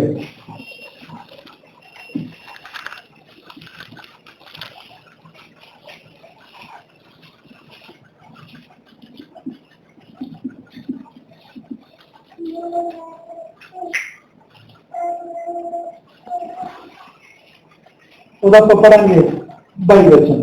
एली ਵੱਡਾ ਬੁੱਢਾ ਹੋ ਗਿਆ ਅਤੇ ਉਸਨੇ ਉਹ ਸਭ ਕੁਝ ਸੁਣਿਆ ਜੋ ਉਸਦੇ ਪੁੱਤਰ ਸਾਰੇ ਇਸਰਾਇਲ ਨਾਲ ਕੀ ਕਰਦੇ ਸਨ ਅਤੇ ਕਿਵੇਂ ਉਹਨਾਂ ਤੀਵੀਆਂ ਨਾਲ ਜੋ ਮੰਡਲੀ ਦੇ ਡੇਰੇ ਦੇ ਬੂਹੇ ਕੋਲ ਸੇਵਾ ਕਰਦੀਆਂ ਇਕੱਠੀਆਂ ਹੁੰਦੀਆਂ ਸਨ, ਸੰਗ ਕਰਦੇ ਸਨ। ਅਤੇ ਉਹਨੇ ਉਹਨਾਂ ਨੂੰ ਆਖਿਆ, ਭਾਈ ਅਜਿਹੇ ਕੰਮ ਤੁਸੀਂ ਕਿਉਂ ਕਰਦੇ ਹੋ? ਕਿਉਂ ਜੋ ਮੈਂ ਤੁਹਾਡੀ ਬਦੀ ਸਭਨਾਂ ਲੋਕਾਂ ਕੋਲੋਂ ਸੁਣਦਾ ਹਾਂ। एली ਜਿਹੜਾ ਉਸ ਸਮੇਂ ਦਾ ਪਾਸਟਰ ਸੀਗਾ और ਉਹਦੇ ਬੱਚੇ इन हाथ से हाथ नहीं दो बच्चे हुए और उन्होंने दोनों की कंप्लेंट लैके इस्राइल के लोग एलीजाबेथ को ले आए और एलीजाबेथ ने कहा कि देख तेरे बच्चों का जो व्यवहार है वो ठीक नहीं है, वो ठीक नहीं है, वो परमेश्वर के वचन के मुताबिक नहीं कर रहे, परमेश्वर के वचन के मुताबिक वो नहीं कर रहे। ਉਹਨਾਂ ਦਾ ਜਿਹੜਾ ਰਾਹ ਆ ਉਹ ਸਹੀ ਨਹੀਂ ਹੈ, ਉਹ ਆਪਣੀ ਮਰਜ਼ੀ ਦੇ ਨਾਲ ਜੀਵਨ ਜੀ ਰਹੇ ਨੇ। ਤਾਂ ਇਹ ਗੱਲ ਜਦੋਂ ਏਲੀ ਨੂੰ ਪਤਾ ਲੱਗੀ ਤਾਂ ਏਲੀ ਨੂੰ ਬੜਾ ਇਸ ਗੱਲ ਦਾ ਦੁੱਖ ਲੱਗਾ ਤੇ ਏਲੀ ਨੇ ਆਪਣੇ ਬੱਚਿਆਂ ਨੂੰ ਕਿਹਾ ਕਿ ਇਹ ਮੇਰੇ ਪੁੱਤਰੋ, ਮੇਰੇ ਬੱਚਿਓ, ਤੁਸੀਂ ਅਜਿਹਾ ਕਿਉਂ ਕਰਦੇ ਹੋ? ਕਿਉਂਕਿ ਮੈਂ ਤੁਹਾਡੇ ਵਿਖੇ ਲੋਕਾਂ ਦੇ ਕੋਲੋਂ ਬਦੀ ਸੁਣਦਾ ਹਾਂ ਤੇ ਤੁਸੀਂ ਪਰਮੇਸ਼ਰ ਦੇ ਬੱਚਿਆਂ ਨੂੰ ਦੱਸ ਠੀਕ ਵਰਤਾਰਾ ਨਹੀਂ ਕਰ ਰਹੇ। ਤੁਹਾਡੀ ਕੰਪਲੇਂਟ ਮੇਰੇ ਕੋਲ ਆ ਰਹੀ ਹੈ। ਇੱਕ ਗੱਲ ਹੈ ਕਿ ਅਗਰ ਕਿਸੇ ਦੇ ਮਾਤਾ ਪਿਤਾ ਨੂੰ ਕੋਈ ਬਾਹਰਲਾ ਬੰਦਾ ਆ ਕੇ ਉਲਾਂਭਾ ਦੇ ਕੇ ਜਾਵੇ ਜਾਂ ਕੋਈ ਪਿੰਡ ਦਾ ਬੰਦਾ ਕੋਈ ਉਲਾਂਭਾ ਦੇ ਕੇ ਜਾਵੇ ਤਾਂ ਕਿਹੜਾ ਮਾਂ ਬਾਪ ਹੈ ਜਿਹੜਾ ਖੁਸ਼ੀ ਨਾਲ ਪਾਗਲ ਹੋ ਜਾਂਦਾ ਹੈਗਾ, ਖੁਸ਼ੀ ਨਾਲ ਨੱਚਣ ਲੱਗੇ ਮੇਰੇ ਪੁੱਤਰ ਦਾ ਉਲਾਂਭਾ ਆਇਆ ਮੈਨੂੰ? ਕੋਈ ਹੈ? ਕੋਈ ਨਹੀਂ ਹੈ। ਕੋਈ ਨਹੀਂ ਕਹਿੰਦਾ ਕਿ ਮੇਰੇ ਬੱਚੇ ਦੀ ਹਿਫਾਜ਼ਤ ਅਚੀਵਮੈਂਟ ਹੈ, ਮੇਰਾ ਬੱਚਾ ਉਲਾਂਭਾ ਲੈ ਕੇ ਆਇਆ, ਵਾਹ ਵਾਹ ਕਿੰਨੀ ਵਧੀਆ ਗੱਲ ਹੈ, ਮੈਂ ਕਦੇ ਸੁਣਿਆ ਹੀ ਨਹੀਂ ਚੱਲ ਸਕਦਾ। ਕੋਈ ਨਹੀਂ ਕਹਿੰਦਾ। ਫਿਨਹਾਸ ਵੀ ਆਪਨੇ ਵੀ ਆਪਣੇ ਪਿਤਾ ਦੇ ਵੀ ਏਦਾਂ ਨਹੀਂ ਹੋਏ। ਉਹਨਾਂ ਨੇ ਇਜ਼ਰਾਈਲ ਦੇ ਤਰ੍ਹਾਂ ਅਜਿਹੇ ਕੰਮ ਕੀਤੇ। ਇਜ਼ਰਾਈਲ ਲੋਕਾਂ ਨੇ ਏਲੀ ਹੱਥ ਨੂੰ ਕਿਹਾ ਕਿ ਤੇਰੇ ਬੱਚਿਆਂ ਦਾ ਵਰਤਾਰਾ ਠੀਕ ਨਹੀਂ ਹੈ। ਤਾਂ ਏਲੀ ਹੱਥ ਨੇ ਆਪਣੇ ਬੱਚਿਆਂ ਨੂੰ ਕਿਹਾ ਦੇਖੋ ਮੈਨੂੰ ਤੁਹਾਡੇ ਪ੍ਰਤੀ ਇਹ ਸੁਣਨ ਲਈ ਮਿਲਿਆ ਹੈਗਾ ਔਰ ਤੁਸੀਂ ਇਹ ਜੋ ਕਰ ਰਹੇ ਹੋ ਨਾ ਇਹ ਸਹੀ ਨਹੀਂ ਹੈਗਾ, ਇਹ ਬੜਾ ਗਲਤ ਹੈ। और फिर की हुआ पवित्र बाइबल में चल के लेगा। हाँ जी ना मेरे पुत्रो, क्यों जो ये चंगी खबर नहीं ਜਿਹੜੀ ਮੈਂ ਸੁਣਦਾ ਹਾਂ ਕਿ ਤੁਸੀਂ ਯਹੋਵਾ ਦੀ ਪਰਜਾ ਦੇ ਉਲੰਘਣ ਦੇ ਕਾਰਨ ਬਣਦੇ ਹੋ। ਜੇ ਕਦੀ ਇੱਕ ਮਨੁੱਖ ਦੂਜੇ ਮਨੁੱਖ ਦਾ ਪਾਪ ਕਰੇ ਤਾਂ ਪਰਮੇਸ਼ਵਰ ਦਾ ਨਿਆਂ ਕਰੇਗਾ, ਪਰ ਜੇ ਕਦੀ ਮਨੁੱਖ ਯਹੋਵਾ ਦਾ ਪਾਪ ਕਰੇ ਤਾਂ ਉਹਦੀ ਸਿਫਾਰਿਸ਼ ਕੌਣ ਕਰੇਗਾ? ਤਾਂ ਵੀ ਉਹਨਾਂ ਨੇ ਆਪਣੇ ਪਿਓ ਦਾ ਆਖਿਆ ਨਾ ਮੰਨਿਆ, ਕਿਉਂ ਜੋ ਯਹੋਵਾ ਉਹਨਾਂ ਨੂੰ ਮਾਰਨਾ ਚਾਹੁੰਦਾ ਸੀ ਅਤੇ ਉਹ ਮੁੰਡਾ ਸੈਮੂਅਲ ਵਧਦਾ ਗਿਆ ਅਤੇ ਯਹੋਵਾ ਔਰ ਮਨੁੱਖਾਂ ਦੇ ਅੱਗੇ ਮੰਨਿਆ ਪਰਮੰਨਿਆ ਸੀ।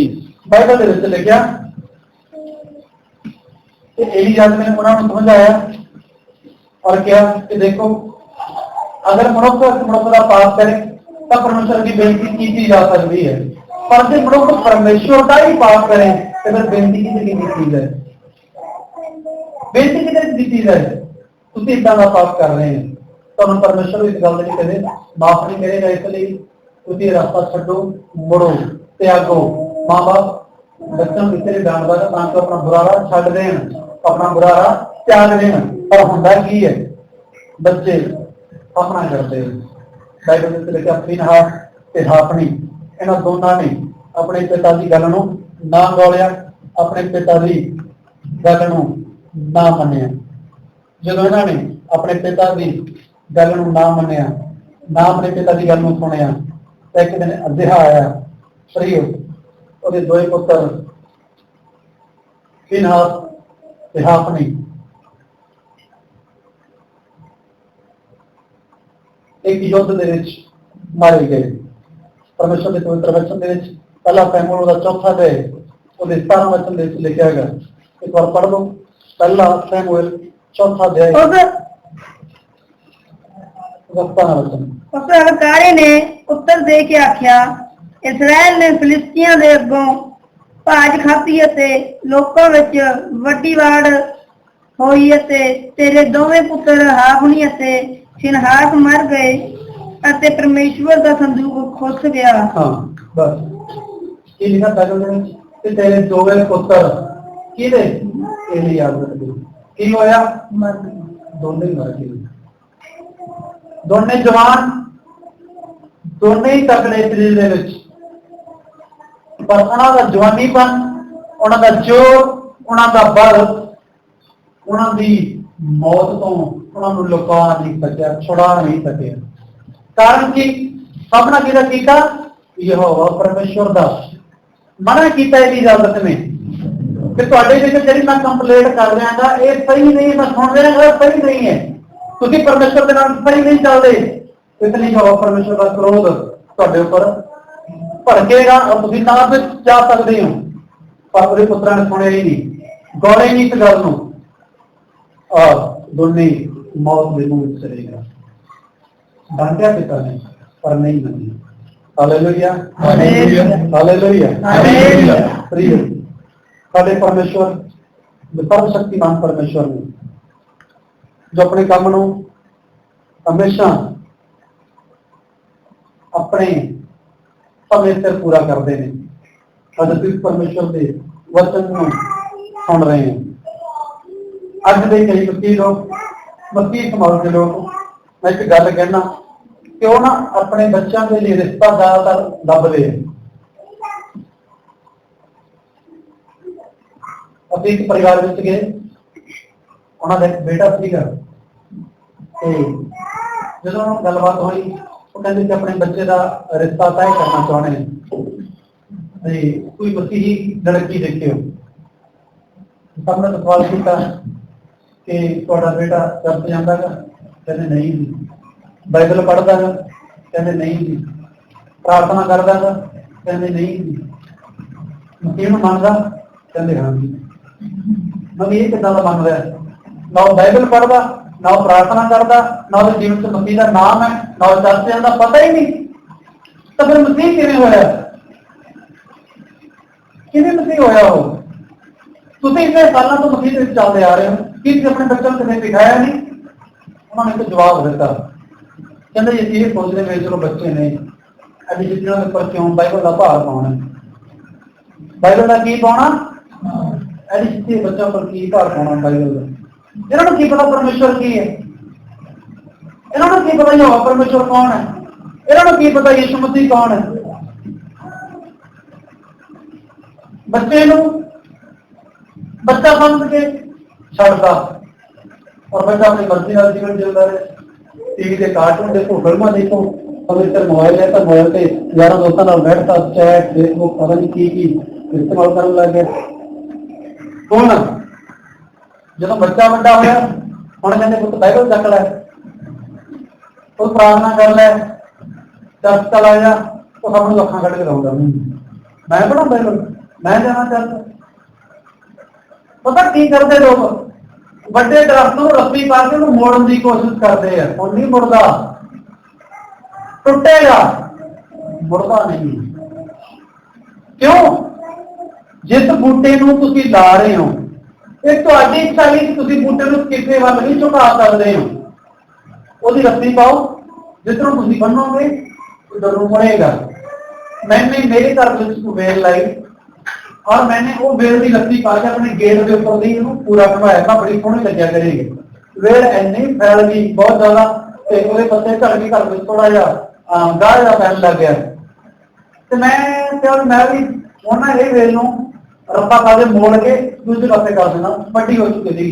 मेरे डैडी ने मैंने कहा कहता हुण इहने मुड़ के उधर नहीं जाना। मैं कमाल की कहता पहला मैं ही मोड़िया इधर, पहला मैं ही मोड़िया, हुण नहीं मोड़ के इधर लेके जाऊंगा।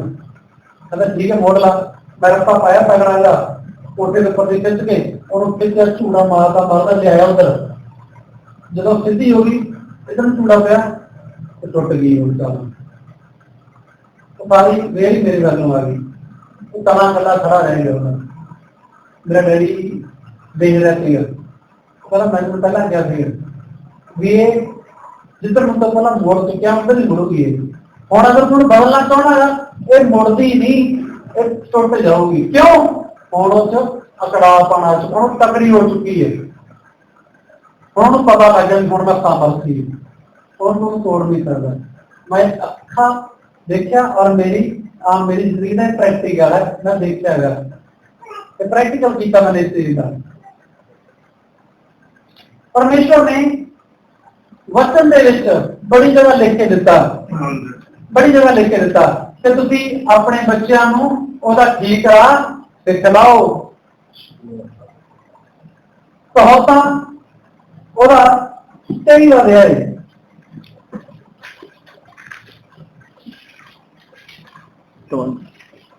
कहोता सही रहा है और तेरा वचन बाल दे तारन तो ना रोक, भावे तू चीटी नाल ओनू मारे तां ओ ना मरेगा। तू चीटी नाल ओनू मार अते ओदी जान नूं पतालों बचावे। पवित्र बाइबल में लिखा कि तू अपने बालक नूं, बालक में छोटे बच्चे नूं की कर, ओनू तारन तो ना रोक, ओनू तारन तो ना रोक। पहला तारना छिड़ी बात की गल, पहला की है तारना कौन, उन्होंने तोड़ना का, उन्होंने समझाना का कि तेरा राह ए नहीं ए है। वचन तो पढ़ना का, प्रार्थना तो करनी है, संगति तो बने रहना का। अगर वो नहीं मानता, अगर वो उस तरह नहीं सेट होता, तो फिर परमेश्वर ने दूसरी अथॉरिटी दी केड़ी कि अपने बालक के ऊपर फिर छिड़ी चला। अगर तू छिड़ी चला रहा तो की करेगा, ਉਹਦੇ ਨਾਲ ਤੈਨੂੰ ਵੀ ਦੁੱਖ ਹੋਊਗਾ ਕਿ ਮੈਂ ਆਪਣੇ ਬਾਲਕ ਨੂੰ ਮਾਰ ਰਿਹਾ, ਦੁੱਖ ਬੱਚੇ ਨੂੰ ਵੀ ਲੱਗੂਗਾ। ਪਰ ਇਸ ਤਰ੍ਹਾਂ ਕਰਨ ਦੇ ਨਾਲ ਤੂੰ ਆਪਣੇ ਬੱਚੇ ਨੂੰ ਨਰਕ ਵਿੱਚ ਜਾਣ ਤੋਂ ਬਚਾ ਲਏਗਾ, ਜਿਹੜੀ ਕਿ ਤੇਰੇ ਲਈ ਇੱਕ ਵੱਡੀ ਜੰਗ ਜਿੱਤਣ ਦੇ ਬਰਾਬਰ ਹੋਏਗਾ। ਆਪਣੇ ਬੱਚਿਆਂ ਨੂੰ ਸਵਰਗ ਲੈ ਕੇ ਜਾਣਾ ਕੋਈ ਧੋਖੇ ਦੀ ਗੱਲ ਨਹੀਂ ਹੈ। ਇਹ ਨਹੀਂ ਹੈਗਾ ਕਿ ਜੱਸਾ ਸਿੰਘ ਪਾਸਟਰ ਉਹਦੇ ਬੱਚੇ ਉਹਦੇ ਨਾਲ ਪਰਵਿਸ਼ ਚਲੇ ਜਾਣਗੇ, ਜਾਂ ਅਮਰੀਕਦਾਰ ਲੋਕਾਂ ਵਿੱਚ ਪ੍ਰਚਾਰ ਕਰਦਾ ਗਾ, ਜਾਂ ਪਰਮੇਸ਼ਵਰ ਦੇ ਹੋਰ ਬਹੁਤ ਸਾਰੇ ਦਾਤ ਲੋਕਾਂ ਵਿੱਚ ਪ੍ਰਚਾਰ ਕਰਦੇ ਨੇ, ਪ੍ਰਭੂ ਦੀ ਮਹਿਮਾ ਕਰਦੇ ਨੇ, ਪਰਮੇਸ਼ਵਰ ਦਾ ਨਾਮ ਵੱਡੇ ਪੱਧਰ ਦੇ ਉੱਪਰ ਲੈ ਕੇ ਜਾ ਰਹੇ ਨੇ। ਤਾਂ ਇਹਦਾ ਮਤਲਬ ਇਹ ਨਹੀਂ ਕਿ ਯਹੋਵਾ ਪਰਮੇਸ਼ਵਰ ਉਹਨਾਂ ਬੱਚਿਆਂ ਨੂੰ ਉਹਦੇ ਸਵਰਗ ਦੇ ਵਿੱਚ ਲੈ ਕੇ ਜਾਏਗਾ। ਬਾਈਬਲ ਵਿੱਚ ਲਿਖਿਆ ਜਿਹੜੀ ਜਾਨ ਪਾਪ ਕਰੇਗੀ ਉਹ मरेगी, और हर एक जान को अपना लेखा देना ही पड़ेगा। जैसे पुत्र की जान वैसे ही प्यो की जान। बेटा का एक फर्ज है कि अपने बच्चों को सिखाए, बेटा का फर्ज है कि बच्चों को सही राह पे लेके जाए, बेटा का फर्ज है वो बच्चे को डांटे, उन्हें मारे, उन्हें पूरे कुछ भी करे, लेकिन परमेश्वर का रास्ता उन्हें दिखाए। पता लगे कि पुत्र तेरा ये है एक राह से चलना है, ताकि आने वाले दिन के किसी बुरी गल का सामना ना करना पे, किसी बुरी घटना चंगा है कि अपने बच्चे को पहला तो ही इस चीज में शिक्षा करे। बंदे किस तरह जाना, उसे किस तरह बैठना, किमें लोगों का बोलना चलना, बंदे हाजिर रहना गा, ये सिखा। बहुत सारे सेवक लोगों बारे जानता सुनिया जानदा मुंह दर मुंह जानदा कि वो परमेश्वर का वचन तो बन रहे हैं ठीक तरीके से, पर उन्होंने बच्चे उस दस में नहीं आ रहे, वो संगति में नहीं आ रहे, वो प्रभु की बंदगी नहीं कर रहे, वचन नहीं पढ़ रहे, वचन का पता नहीं, आज्ञाकारी का पता नहीं, बैठना उठना कदे सिखाया नहीं। शुरू में यह सोच कर बच्चे खेलने कुदन की उम्र है, बच्चे खेलते हैं, खेलना चाहिए, बच्चों को खेलने की समय देना चाहिए, पर जी गल बच्चे के लिए सही है, जोड़ा वचन बच्चे लिए सही है कि वो माँ बाप को फर्ज नहीं बनता कि उन्होंने सिखाए, उन्होंने बुरे रास्ते से रोक के रखे, उनकी पुछ पड़ताल करे। रात को देर नाल घरे आउंदा तो पूछे की गल भी रात के 9 बज गए 8 बज गए, तू कित्थों आया इन्ना लेट। पर माता पिता देखो बच्चा रोज 10 बजे घरे बड़े 11 बजे बड़े पता ही नहीं। एक भाई मैं मिले बच्चा रात को 11 बजे बढ़ता, करे 12 बजे, करे 11 बजे, फिर 10 बजे। उन्हें मेरे सामने से गल दसी भाई तुम कट्ठे प्रार्थना नहीं करते, बैठते नहीं, तो कहना इकट्ठा साडा परिवार कभी होंगे ही नहीं। मैं परिवार टैगड़ा देना रात 10 बजे तक तुम इकट्ठे नहीं होंगे। कहता भाई मेरे जवाब रात को 11 बजे बैठना नहीं करे।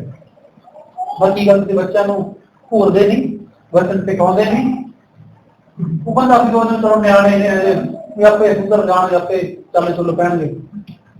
भरा जेड़ा तेरा बच्चा तेरी अज ही नहीं सुन रहा, तो कल से क्यों उम्मीद ला के बैठा, तो कल से क्यों सोच के बैठा। जेड़ा बच्चा तेरा अज ही नहीं सुनता, कल को किसे सुन लेगा। अगर अज तुम मोबाइल लेके दे रहेगा, कल तेरे को लैपटॉप की डिमांड करेगा। अगर तुम लैपटॉप लेके दे रहे, कल वो कोई डिमांड करेगा। ਉਹਦੀਆਂ ਚੀਜ਼ਾਂ ਉਹਦੀਆਂ ਖੁਆਇਸ਼ਾਂ ਵੱਧਦੀਆਂ ਚਲੀਆਂ ਜਾਣਗੀਆਂ। ਇਹ ਤੇਰਾ ਕੰਮ ਹੈ ਕਿ ਤੂੰ ਆਪਣੇ ਬੱਚੇ ਨੂੰ ਸਮਝਾਏ, ਤੇਰਾ ਕੰਮ ਹੈ ਕਿ ਤੂੰ ਆਪਣੇ ਬੱਚੇ ਨੂੰ ਡਾਂਟੇ, ਤੂੰ ਉਹਨੂੰ ਘੂਰੇ, ਤੂੰ ਉਹਨੂੰ ਸਮਝਾਏ, ਤਾਂ ਕਿ ਉਹ ਵੱਡਾ ਹੋ ਕੇ ਕਦੇ ਵੀ ਪਰਮੇਸ਼ਵਰ ਦੇ ਰਾਹ ਤੋਂ ਇੱਧਰ ਉੱਧਰ ਨਾ ਹੋਏ। ਹਾਲੇਲੂਇਆ।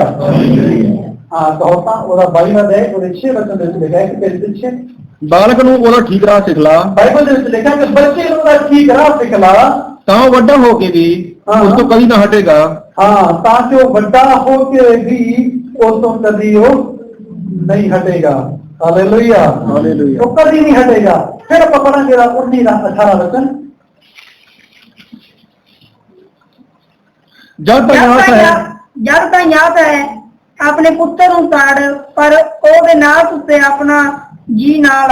पवित्र बाइबल दे विच लिखा कि जब तक तेनू है अपने पुत्र नूं की कर, स्कूल ਉਹਨੂੰ ਸਮਝਾ, ਉਹਦੇ ਉੱਪਰ ਤਾੜਨਾ ਰੱਖ, ਔਰ ਉਹਦੇ ਨਾਲ ਸੁਣਨ ਦੇ ਉੱਪਰ ਆਪਣਾ ਜੀ ਨਾ ਲਾ। ਇਹ ਨਾ ਬੋਲ ਹੋਣੇ ਬੱਚੇ ਨੇ ਜੀ ਹੁਣ ਸਾਡੀ ਮੰਨਦੇ ਨੇ, ਹੁਣ ਸਾਡੀ ਸੁਣਦੇ ਨੇ, ਉਹਨਾਂ ਨੂੰ ਜੀਵਨ ਜਿਉਣਾ ਦਾ ਜਿਵੇਂ ਜਾਣਦੇ ਨਹੀਂ।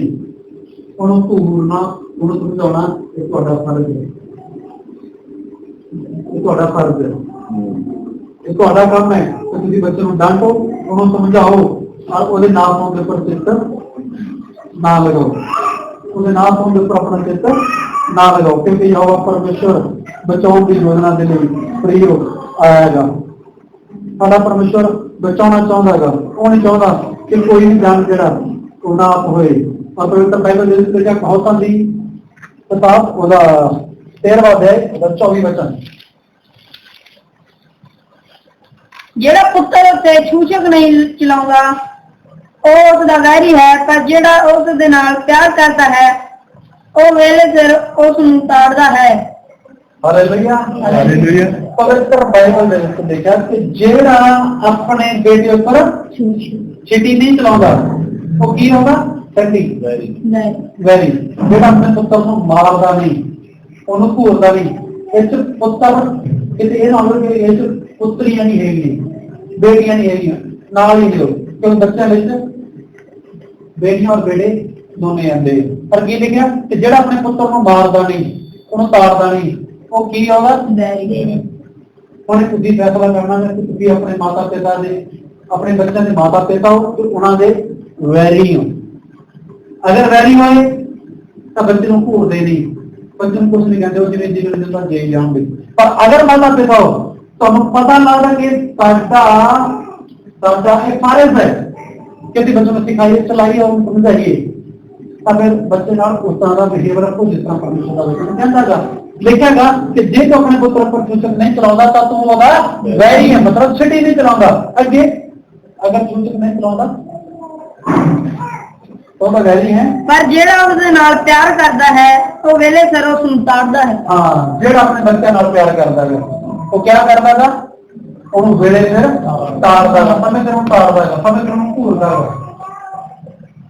ਅਗਰ ਦੇਖਿਆ ਜਾਏ 1.5 ਸਾਲ ਦੇ 2 ਸਾਲ ਦੇ ਬੱਚੇ ਨੂੰ, 3 ਸਾਲ ਦੇ ਬੱਚੇ ਨੂੰ ਉਹਨੂੰ ਪਤਾ ਨਹੀਂ ਹੁੰਦਾ, ਉਹਨੂੰ ਅਗਰ ਮਾਰਨਾ ਕੁੱਟਣਾ ਉਹ ਤਾਂ ਅਲੱਗ ਚੀਜ਼ ਹੈ, ਕਿਉਂਕਿ ਉਹਨੂੰ ਇੰਨਾ ਨਹੀਂ ਦਬਾਅ ਪਾ ਸਕਦੇ ਛੋਟੇ ਬੱਚੇ ਦੇ ਉੱਪਰ। ਜਿਹੜਾ 2.5 ਸਾਲ 3 ਸਾਲ ਤੱਕ 3 ਸਾਲ ਤੱਕ ਉਹਨੂੰ ਪਤਾ ਹੀ ਨਹੀਂ ਗੱਲ ਦਾ।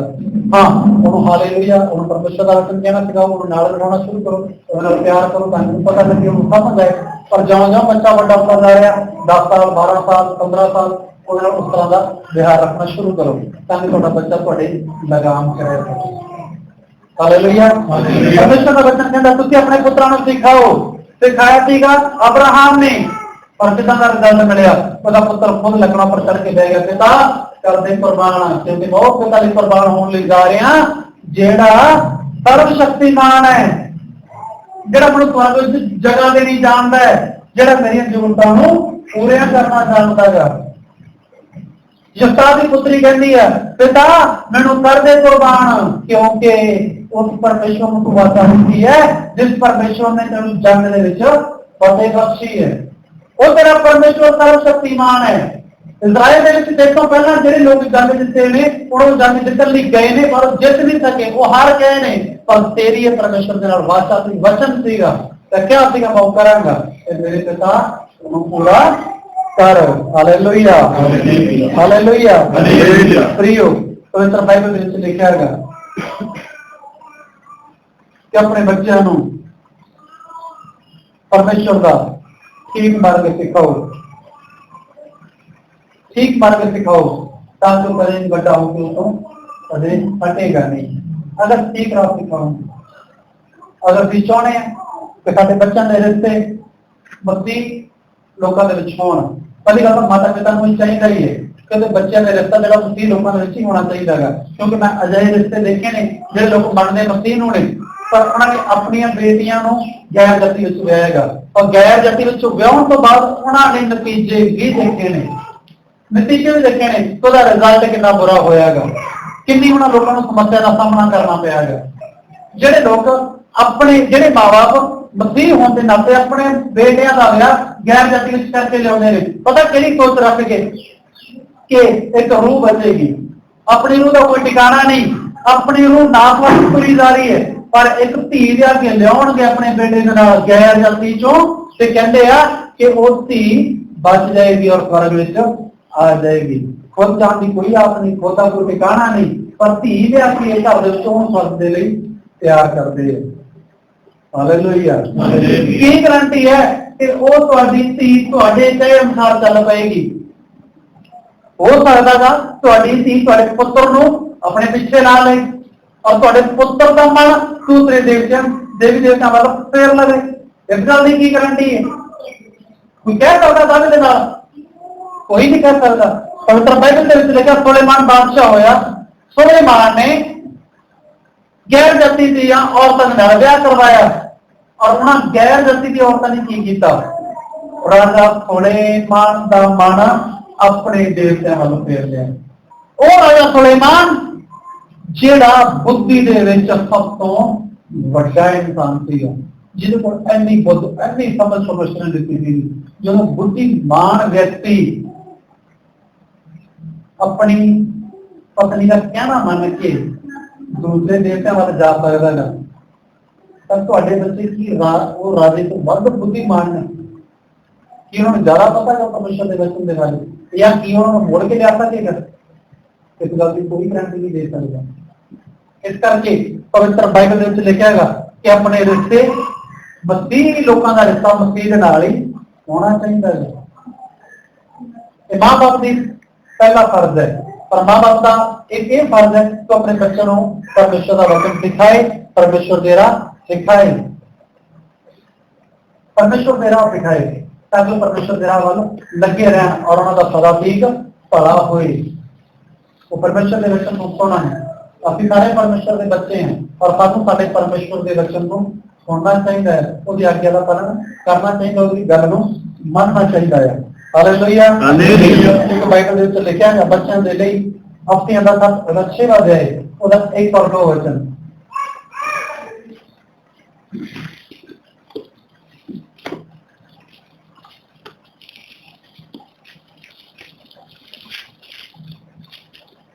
हे बालको, ਤੁਸੀਂ ਪ੍ਰਭੂ ਵਿੱਚ ਆਪਣੇ ਮਾਪਿਆਂ ਦੇ ਆਗਿਆਕਾਰ ਰਹੋ, ਕਿਉਂ ਜੋ ਇਹ ਧਰਮ ਦੀ ਗੱਲ ਹੈ। ਤੂੰ ਆਪਣੇ ਮਾਂ ਪਿਓ ਦਾ ਆਦਰ ਕਰ, ਭਾਈ ਤੇਰਾ ਭਲਾ ਹੋਵੇ ਔਰ ਧਰਤੀ ਉੱਤੇ ਤੇਰੀ ਉਮਰ ਲੰਮੀ ਹੋਵੇ। ਪਵਿੱਤਰ ਬਾਈਬਲ ਦੇ ਵਿੱਚ ਲਿਖਿਆ ਬੱਚਾ ਨਹੀਂ ਕਿ हे ਬਾਲਕੋ, ਤੁਸੀਂ ਪ੍ਰਭੂ ਵਿੱਚ ਰਹਿੰਦੇ ਹੋਏ ਆਪਣੇ ਮਾਤਾ ਪਿਤਾ ਦੇ ਕੀ ਬਣੋ? ਆਗਿਆਕਾਰ ਬਣੋ, ਤਾਂ ਕਿ ਤੁਹਾਡੀ ਉਮਰ ਧਰਤੀ ਪਰ ਕੀ ਹੋਏ? ਲੰਬੀ। 3 ਹਫ਼ਤੇ ਜਾਂ ਹਾਫੜੇ ਦੀ ਉਮਰ ਲੰਬੀ ਹੋਈ ਜਾਂ ਸਮੇਂ ਤੋਂ ਪਹਿਲਾਂ ਚਲੇ ਗਏ? ਸਮੇਂ ਤੋਂ ਪਹਿਲਾਂ ਗਏ। ਕਿਉਂ? ਕਿਉਂਕਿ ਉਹਨਾਂ ਨੇ ਪਰਮੇਸ਼ਵਰ ਦੇ ਵਿੱਚ ਰਹਿੰਦਿਆਂ ਪਿਤਾ ਦੀ ਗੱਲ ਨੂੰ ਸੁਣਿਆ ਨਹੀਂ, ਮੰਨਿਆ ਨਹੀਂ ਔਰ ਮੌਤ ਦੇ ਮੂੰਹ ਵਿੱਚ ਚਲੇ ਗਏ। ਬਾਈਬਲ ਕੀ ਕਹਿੰਦੀ ਹੈ ਕਿ ਤੁਸੀਂ ਕੀ ਕਰੋ? ਆਪਣੇ ਮਾਤਾ ਪਿਤਾ ਦੀ ਆਗਿਆਕਾਰੀ ਕਰੋ, ਤਾਂ ਜੋ ਤੁਹਾਡੇ ਬਾਰੇ ਧਰਤੀ ਉੱਪਰ ਕੀ ਹੋਣਾ? ਲੰਬੇ ਹੋਣਾ। ਹਾਲੇਲੂਇਆ। ਅਗਰ ਤੁਸੀਂ ਲੰਬਾ ਜੀਵਨ ਜੀਣਾ ਚਾਹੁੰਦੇ ਹੋ ਤੇ ਇਹ ਤੁਹਾਡਾ ਪਹਿਲਾ ਫਰਜ਼ ਹੈ ਕਿ ਆਪਣੇ ਮਾਤਾ ਪਿਤਾ ਦੇ ਆਗਿਆਕਾਰ ਰਹੋ। ਠੀਕ ਹੈ ਨਾ? ਪ੍ਰਭੂ ਦੇ ਵਿੱਚ ਮਾਤਾ ਪਿਤਾ ਤੋਂ ਪਹਿਲਾਂ ਤੁਹਾਡਾ ਪ੍ਰਭੂ ਤੁਹਾਡੇ ਤੋਂ ਖੁਸ਼ ਹੋਣਾ ਚਾਹੀਦਾ। ਮੈਂ ਦਾਅਵੇ ਨਾਲ ਕਹਿੰਦਾ, ਦਾਅਵੇ ਨਾਲ, ਕਿ ਅਗਰ ਤੁਸੀਂ ਪ੍ਰਭੂ ਨੂੰ ਖੁਸ਼ ਕਰ ਰਹੇ ਹੋ ਬੱਚਿਓ, ਅਗਰ ਤੁਸੀਂ ਪ੍ਰਭੂ ਨੂੰ ਖੁਸ਼ ਕਰ ਰਹੇ ਹੋ, ਤੁਹਾਡੇ ਮਾਤਾ ਪਿਤਾ ਤੁਹਾਡੇ ਤੋਂ ਕਦੇ ਦੁਖੀ ਰਹਿ ਹੀ ਨਹੀਂ ਸਕਦੇ। ਹਾਲੇਲੂਇਆ। ਕਿਉਂਕਿ ਮੇਰਾ ਪਰਮੇਸ਼ਵਰ ਉਹ ਪਰਮੇਸ਼ਵਰ ਹੈ ਜਿਹੜਾ ਇਨਸਾਨ ਨੂੰ ਨੀਚੇ ਫਰਸ਼ ਤੋਂ ਚੁੱਕ ਕੇ ਅਰਥ ਵਿੱਚ ਬਿਠਾਉਣ ਦੀ ਸਾਮਰਥ ਰੱਖਦਾ ਹੈ। ਸਰਵ ਸ਼ਕਤੀਮਾਨ ਪਰਮੇਸ਼ਵਰ ਹੈ ਜਿਹਦੀ ਅਸੀਂ ਮਹਿਮਾ ਕਰਦੇ ਹਾਂ, ਜਿਹਦੀ ਅਸੀਂ ਉਪਾਸਨਾ ਕਰਦੇ ਹਾਂ। ਪਰ ਇਹ ਬੱਚਿਆਂ ਦੇ ਫਰਜ਼ ਨੇ ਆਪਣੇ ਮਾਤਾ ਪਿਤਾ ਦੀ ਆਗਿਆਕਾਰੀ ਕਰਨ, ਆਪਣੇ ਮਾਤਾ ਪਿਤਾ ਦੇ ਵਿੱਚ ਗੱਲ ਨੂੰ ਸੁਣਨ ਔਰ ਉਹਦੇ ਅਨੁਸਾਰ ਉਹ ਕਰਨਾ। ਫਿਰ ਪਰਮੇਸ਼ਰ ਦੇ ਪਵਿੱਤਰ ਵਚਨ ਵਿੱਚ ਲਿਖਿਆ ਕੁਲਸੀਆ ਦਾ ਖਤ, ਉਹਦਾ 3 ਅਧਿਆਇ, ਉਹਦਾ 20ਵਾਂ ਵਚਨ। ਕੁਲਸੀਆ ਦਾ ਖਤ, ਉਹਦਾ 3 ਅਧਿਆਇ, ਉਹਦਾ 20 ਵਚਨ। हे बालको, ਤੁਸੀਂ ਸਭਨੀ ਗੱਲੀ ਆਪਣੇ ਮਾਪਿਆਂ ਦੀ ਆਗਿਆਕਾਰੀ ਕਰੋ, ਕਿਉਂ ਜੋ ਪ੍ਰਭੂ ਵਿੱਚ ਇਹ ਗੱਲ ਮਨ ਭਾਉਣੀ ਹੈ। ਹਾਂ, हे ਬਾਲਕੋ, ਤੁਸੀਂ ਸਭਨੀ ਗੱਲੀ ਕਿਆ ਕਰੋ? ਆਪਣੇ ਮਾਤਾ ਪਿਤਾ ਦੀ ਆਗਿਆਕਾਰੀ ਕਰੋ, ਪ੍ਰਭੂ ਦੀ ਆਗਿਆਕਾਰੀ ਕਰੋ, ਕਿਉਂ ਜੋ ਇਹ ਗੱਲ ਕਿਹਨੂੰ ਪਾਉਣੀ ਹੈ? ਪਰਮੇਸ਼ਵਰ ਦੇ ਮਨ ਭਾਉਣੀ ਹੈ। ਜਾਰੇ ਤੇਰੀ ਫਿਰ ਪੜ੍ਹ ਦੋ हे बालको हे ਬੱਚਿਓ ਤੁਸੀਂ ਸਭਨੀ ਗੱਲੀ ਤੁਸੀਂ ਸਾਰੀਆਂ ਗੱਲਾਂ 'ਚ ਆਪਣੇ ਮਾਪਿਆਂ ਦੀ ਆਗਿਆ ਕਰੇ ਕਰੋ। ਆਪਣੇ ਮਾਪਿਆਂ ਦੀ ਆਗਿਆਕਾਰੀ ਕਰੋ। ਅਗਰ ਮੈਂ ਸਵਾਲ ਪੁੱਛਾਂ ਕਿ ਕਿੰਨੇ ਬੱਚੇ ਹੈ ਜਿਹੜੇ ਸਾਰੀਆਂ ਗੱਲਾਂ ਵਿੱਚ ਆਪਣੇ ਮਾਤਾ ਪਿਤਾ ਦੀ ਆਗਿਆਕਾਰੀ ਕਰਦੇ, ਤੇ ਮੈਨੂੰ ਨਹੀਂ ਲੱਗਦਾ ਕਿ ਇੱਥੇ 2-3 ਹੱਥਾਂ ਤੋਂ ਵੱਧ ਖੜੇ ਹੋਣਗੇ। और मैं चाहता नहीं कि मैं हथ खड़े करावा, उन्होंने पूछा कि कौन कौन जी, पर तुम आप साढ़े बच्चे हो, खबरदार हो। और इस तो बाद अगर कोई माता पिता की गल नहीं मन रहे, माता पिता की गल नहीं सुन रहे, उन्होंने नहीं समझ रहे, तो अगर तुम लंबे दिन देखना चाहते धरती के ऊपर, तुम चाहते थोड़ा परमेश्वर तुहानू ब्लैस करे, थोड़ा परमेश्वर तुहानू आशीषित करे, थोड़ा परमेश्वर तुहानू बुलंदियां ते लेके जाए, इस तो पहला कि सब कुछ तुम चाहो अपने माता पिता की आज्ञाकारी करो। अगर तुहाडे पिता तुहाडे बाइबल पढ़न तो रोक रहा, प्रार्थना करन तो रोक रहा, सही जगह संगति विच जाण तो रोक रहा, तो माता पिता नू रिजेक्ट कर दो। कह लो पिता जी हुण तेरी मैं नहीं सुननी, मैं बाइबल पढ़ूंगा, मैं प्रार्थना करूंगा। अगर इन्हां गल्लां को तुहाडे माता पिता रोकदे ने तो बेशक ना मनो, लेकिन अगर बाकी गल्लां तो माता पिता रोक रहे हैं और इन्हां गल्लां नू पूरा करन लई कह रहे हैं, तो फिर बच्चों की जिम्मेदारी है कि उन्होंने वो पूरा करन। अगर बच्चे चाहते हैं कि पढ़ाई में बढ़ो, बहुत ज्ञान और समझ में बढ़ो, अच्छी नॉलेज हासिल कर सको, समाज में अच्छा रुतबा मान हासिल करना चाहते हो, तो परमेश्वर की और अपने माता पिता की आज्ञाकारी करनी शुरू कर दे।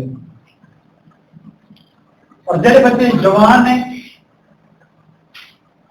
उन्होंने लिए मैं गल कहना चाहना कि वो अपने रिश्ते के लिए परमेश्वर देके खुद प्रार्थना कर सकते हैं। बच्ची कर सकती है अपने लिए, बच्चा कर सकता है अपने लिए। पिता मेरा जो रिश्ता है वो मसीह घराने उस जगह हो जिससे थोड़ी मर्जी चाहते हो। बच्चे प्रार्थना ਜਿਹੜੇ ਵਿਆਹ ਦੇ ਕਰੀਬ ਆ ਚੁੱਕੇ ਨੇ ਕਰ ਸਕਦੇ ਨੇ, ਤਾਂ ਕਿ ਪਰਮੇਸ਼ਰ ਉਹਨਾਂ ਦੀ ਦੁਆ ਸੁਣ ਕੇ ਚਾਬੀ ਲਾ ਕੇ ਉਹਨਾਂ ਦੇ ਲਈ ਆਫਿਸ ਨੂੰ ਖੋਲ ਸਕੇ ਔਰ ਉਹਨਾਂ ਦਾ ਜਿਹੜਾ ਰਿਸ਼ਤਾ ਹੈਗਾ ਉਸ ਜਗ੍ਹਾ ਤੈਅ ਹੋ ਸਕੇ ਜਿੱਥੇ ਪਰਮੇਸ਼ਰ ਨੇ ਇਸ ਗੱਲ ਨੂੰ ਸੋਚ ਰੱਖਿਆ ਹੈਗਾ। Hallelujah, hallelujah, hallelujah. ਜਿੱਥੇ ਅੱਜ ਆਪਾਂ ਨੇ ਪਰਮੇਸ਼ਰ ਦਾ ਪਵਿੱਤਰ ਵਚਨ ਪੜ੍ਹਿਆ ਸੀਗਾ, ਵਿਵਸਥਾਕਾਰ ਉਹਦਾ 6ਵਾਂ ਅਧਿਆਇ ਉਹਦਾ 5 ਤੋਂ 4 ਤੋਂ ਲੈ ਕੇ 15 ਤੱਕ ਪੜ੍ਹਿਆ ਸੀਗਾ। ਉਹਦਾ ਆਪਾਂ ਵਚਨ ਪੜਾਂਗੇ 6 ਔਰ 7। ਅਤੇ ਇਹ ਗੱਲਾਂ ਜਿਨ੍ਹਾਂ ਦਾ ਮੈਂ ਤੁਹਾਨੂੰ ਅੱਜ ਹੁਕਮ ਦਿੰਦਾ ਹਾਂ ਤੁਹਾਡੇ ਹਿਰਦੇ ਉੱਤੇ ਹੋਣ, ਤੁਸੀਂ ਉਹਨਾਂ ਨੂੰ ਆਪਣੇ ਬੱਚਿਆਂ ਨੂੰ ਸਿਖਲਾਓ। ਤੁਸੀਂ ਆਪਣੇ ਘਰ ਬੈਠਿਆਂ, ਰਾਹ ਤੁਰਦਿਆਂ, ਲੇਟਦਿਆਂ ਔਰ ਉੱਠਦਿਆਂ ਉਹਨਾਂ ਦਾ ਚਰਚਾ ਕਰੋ। ਹਾਲੇਲੂਇਆ। ਪਰਮੇਸ਼ਰ ਨੇ ਇਜ਼ਰਾਈਲ ਦੇ ਲੋਕਾਂ ਨੂੰ ਆਗਿਆ ਦਿੱਤੀ, ਕਿਉਂ? ਕਿਉਂਕਿ ਪਰਮੇਸ਼ਰ ਨੇ ਦੇਖਿਆ ਕਿ ਜਿਹੜੇ ਬੱਚੇ ਨੇ ਇਹਨਾਂ ਦਾ ਮਾਰਗ ਠੀਕ ਨਹੀਂ ਹੈ। ਇਸ ਲਈ हे ਇਜ਼ਰਾਈਲੀਓ, ਜੋ ਤੁਸੀਂ ਸੋਧ ਉੱਪਰ ਕਰੋਗੇ 4 ਦੇ ਤੋਂ ਮਿਲੇਗਾ, हे ਇਜ਼ਰਾਈਲ ਸੁਣ, ਤੇਰਾ ਯਹੋਵਾ ਪਰਮੇਸ਼ਰ ਇਹੋ ਤੇਰੇ ਲਈ ਆਗਿਆ ਨੂੰ ਫਰਮਾਉਂਦਾਗਾ। ਕਿਹੜੀ ਆਗਿਆ ਨੂੰ? ਜਿਹਨਾਂ ਗੱਲਾਂ ਦਾ ਅੱਜ ਮੈਂ ਤੁਹਾਨੂੰ ਹੁਕਮ ਦਿੰਦਾਗਾ, ਸਭ ਤੋਂ ਪਹਿਲਾਂ ਇਹ ਤੁਹਾਡੇ ਹਿਰਦੇ ਤੇ ਹੋਣ। ਇਜ਼ਰਾਈਲ ਨੂੰ ਕਿਹਾ ਤੁਹਾਡੇ ਹਿਰਦੇ ਤੇ ਹੋਣ। ਉਸ ਤੋਂ ਬਾਅਦ ਕੀ ਗੱਲ ਹੈ? ਦੂਸਰੀ ਗੱਲ ਕਿ ਤੁਸੀਂ ਉਹਨਾਂ ਗੱਲਾਂ ਦਾ ਜਿਹੜੀਆਂ ਤੁਸੀਂ ਪਰਮੇਸ਼ਰ ਦੇ ਵਿੱਚ ਦੇਖੀਆਂ, ਪਰਮੇਸ਼ਰ ਦੇ ਵਿੱਚ ਰਹਿ ਕੇ ਸੁਣੀਆਂ, ਆਪਣੀ ਜ਼ਿੰਦਗੀ ਵਿੱਚ ਚਮਤਕਾਰ ਦੇਖੇ, ਵਚਨ ਨੂੰ ਮਹਿਸੂਸ ਕੀਤਾ, ਪ੍ਰਭੂ ਦੀ ਸ਼ਾਂਤੀ ਨੂੰ ਮਹਿਸੂਸ ਕੀਤਾ, ਪਰਮੇਸ਼ਰ ਦੇ ਵੱਡੇ ਵੱਡੇ ਕੰਮ ਦੇਖੇ, ਉਹਨਾਂ ਗੱਲਾਂ ਨੂੰ ਲੈ ਕੇ, ਬਾਈਬਲ ਦੀਆਂ ਗੱਲਾਂ ਨੂੰ ਲੈ ਕੇ ਆਪਣੇ ਬੱਚਿਆਂ ਨਾਲ ਕੀ ਕਰੋ? ਚਰਚਾ ਕਰੋ। ਕਦੋਂ ਕਰੋ? ਸਿਰਫ ਇੱਕ ਟਾਈਮ ਤੋਂ ਉੱਠ ਕੇ ਉਸ ਤੋਂ ਬਾਅਦ ਨਹੀਂ। ਏਦਾਂ ਲਿਖਿਆ ਹਫ਼ਤੇ ਵਿੱਚ ਇੱਕ ਵਾਰੀ ਕਰੋ। ਏਦਾਂ ਲਿਖਿਆ? ਕਿੱਦਾਂ ਲਿਖਿਆਗਾ? ਇੱਕ ਵਾਰੀ ਫਿਰ ਪੜ੍ਹੋ ਬੜੀ ਚੀਜ਼ ਉੱਚੀ ਆਵਾਜ਼ ਚ।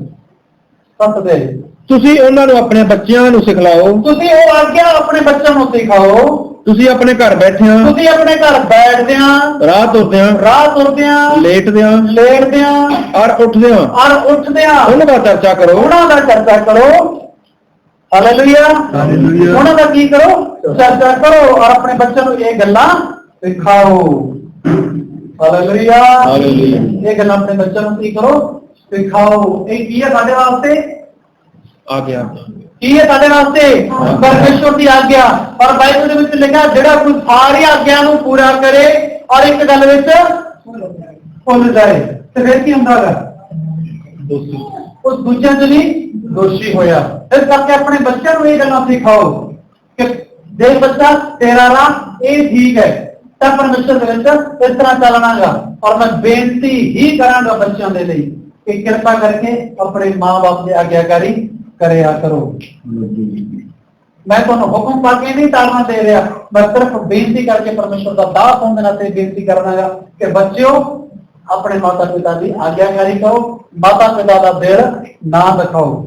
अगर तुम चाहते हो तो तुम धरती पर खुश रह सको, नहीं तो बाइबल इदा दी गल्लां लिखियां ने जिन्हों का मैं सबूत भी तुहानू दे सकदा हां कि जिन्होंने अपने माता पिता की गल नहीं मन्निया उन्होंने धरती पर कदे अपनी जिंदगी में सुख देखिया ही नहीं। कोई अपने माता पिता को दिल दुखा के कदे खुश रह नहीं सकता, सुखी नहीं रह सकता। इस करके सानू चाहिए है अभी अपने माता पिता की आज्ञा को मनीए और उस तो बढ़ के साडे प्रभु पिता परमेश्वर की आज्ञा को मनीए। फिर देखो ਤੁਹਾਡਾ मान सम्मान कितना होता है, ਤੁਹਾਡੇ माता पिता किस तरह लोगों से जस गाउंदे फिरनगे, किदां लोकां विच ਤੁਹਾਡੀ गलबात करिया करनगे। परमेश्वर के एक सेवक ने ਮੈਨੂੰ बड़े चंगे लगते हो क्योंकि मैं एक बार उन्होंने घरे बैठा गलबात की और जब मैं गलबात कर रहे थे तो मेरे भाई अमरीक जी मेरे नाल थे तो उन्होंने बेटी उन्होंने कोल बैठी थी, उन्होंने बेटी वो कोल बैठी और वो सारी सारी गलबात सुन रही और अपने डैडी के नालों पहला जवाब उसकी बेटी दी थी, 500 के नालों पहला जवाब उसकी बेटी बाइबल में गल करती थी। आराधना में उसकी बेटी सब तो वधिया, प्रार्थना में उसकी बेटी सब तो वधिया, वचन पढ़ने में उसकी बेटी सब तो वधिया। मैं बड़ा खुश हुआ, मैं तारीफ की थी क्योंकि बनता सीगा तो जिससे बच्चा लगता ना कि प्रभु कुछ बहुत वधिया बढ़ रहा है उस जगह बच्चे की तारीफ होनी चाहिए क्योंकि योग है इस चीज से। मैं कहना थोड़ा बच्चा बड़ा वधिया सही बहुत सोहना बच्चों को जानता है और गलबात बड़ा इंटरेस्ट करता है। वो कहता जी अभी ना अपने बच्चों को कभी घूरते नहीं किस गल तो कि जो कोई मसीह भैन भरा साढ़े घर आ जाए अभी नहीं कहते चलो दूसरे कमरे उसके बारे में कहता चीजा नहीं कहते, अभी कहते बच्चों बैठो क्यों तुहानू भी अकल आऊगी बाहर बंदा किवें बैठा साढ़े नाल और किवें गलबात कर रहे हैं। कहता साडी बेटी जो कोई बाहरों बंदा आउंदा मसीह का वचन लैके या कोई मसीह तौर पर गलबात करने के लिए तो साडे बच्चे साडे नाल खड़े हैं और सारी बेटी इस करके सारी गल्लां का जवाब देती है। उन्हें पता है मेरा कई लोग बच्चों को घूरते चलो उठ उधर चले जाओ इधर चले जाओ पर घूरते नहीं अभी नाल बिठाने हैं और जो ओपरा बंदा आ गए उधर ही मिलने आया तो अपने बच्चों को मना कर देंगे। वो तो गाला कटी है वो तो गलती नहीं बोले उदों भी बच्चों को मार देंगे और जो कोई मसीह बच्चा होता है मसीह दास होता है लोग बच्चों को खुद बुलाने आज तो बैठते हैं और सब बच्चे आपको बैठने से इंटरेस्ट रखते हैं। हालेलुया ये होना चाहिए बच्चों में मैं बड़ा चंगा लगे ये गल बीते समा हो चुका है पर मेरे बच्चा वो अज ही मेरे अखा के सामने घूमता है जो मैं गल करना वो अज ही मेरे अखा सामने आता है कि हाँ बच्चे ये चीज मैं देखी है और ये साडे विच होनी चाहिए और हर एक बच्चों के होनी चाहिए चाहे किसी विश्वासी का चाहे किसी पास्टर का किसी का भी है। परमेश्वर ने न्याय सारे का करना है। पास्टर के बच्चे कोई अनोखे नहीं या विश्वासी के बच्चे कोई अनोखे नहीं, इन्हें कोई खास दर्जा नहीं, लेकिन बच्चों को ये चाहिए कि अपने माता पिता की गल मानना और सही राह से चलना है क्योंकि बाइबल में लिखा अपने बच्चों को सिखाओ। किन्ने अज तक परमेश्वर का वचन समझ आ रहे हैं। हालेलुया धन्यवाद और तारीफ हो। कितने बच्चों को ये वचन समझ आया हाथ खड़ा करके दिखाओ। आज के बच्चों ने वचन समझ आया। बच्चे हैरानी नाल देख रहे भाई ग्रीन ने हथ खड़ा किया किस पता मेरा पिता मेरे सामने बैठा मैं भी करके माननी मैंने ना गल मानना है। हालेलुया अगर तुम चाहते थोड़े माता पिता तुहाडे तो खुश होण तुहाडा गुण मां बाप रिश्ते विच पाउंदे तो साडे बच्चे लाएगा साडे नहीं क्या बात उदाहरण देण देखो उदाहरण बन जाओ कि हाँ होया साडे बच्चे हैगे आ आज्ञाकारी आज्ञा पालन हर एक गल में और अज का वचन कितना देर तक याद रखना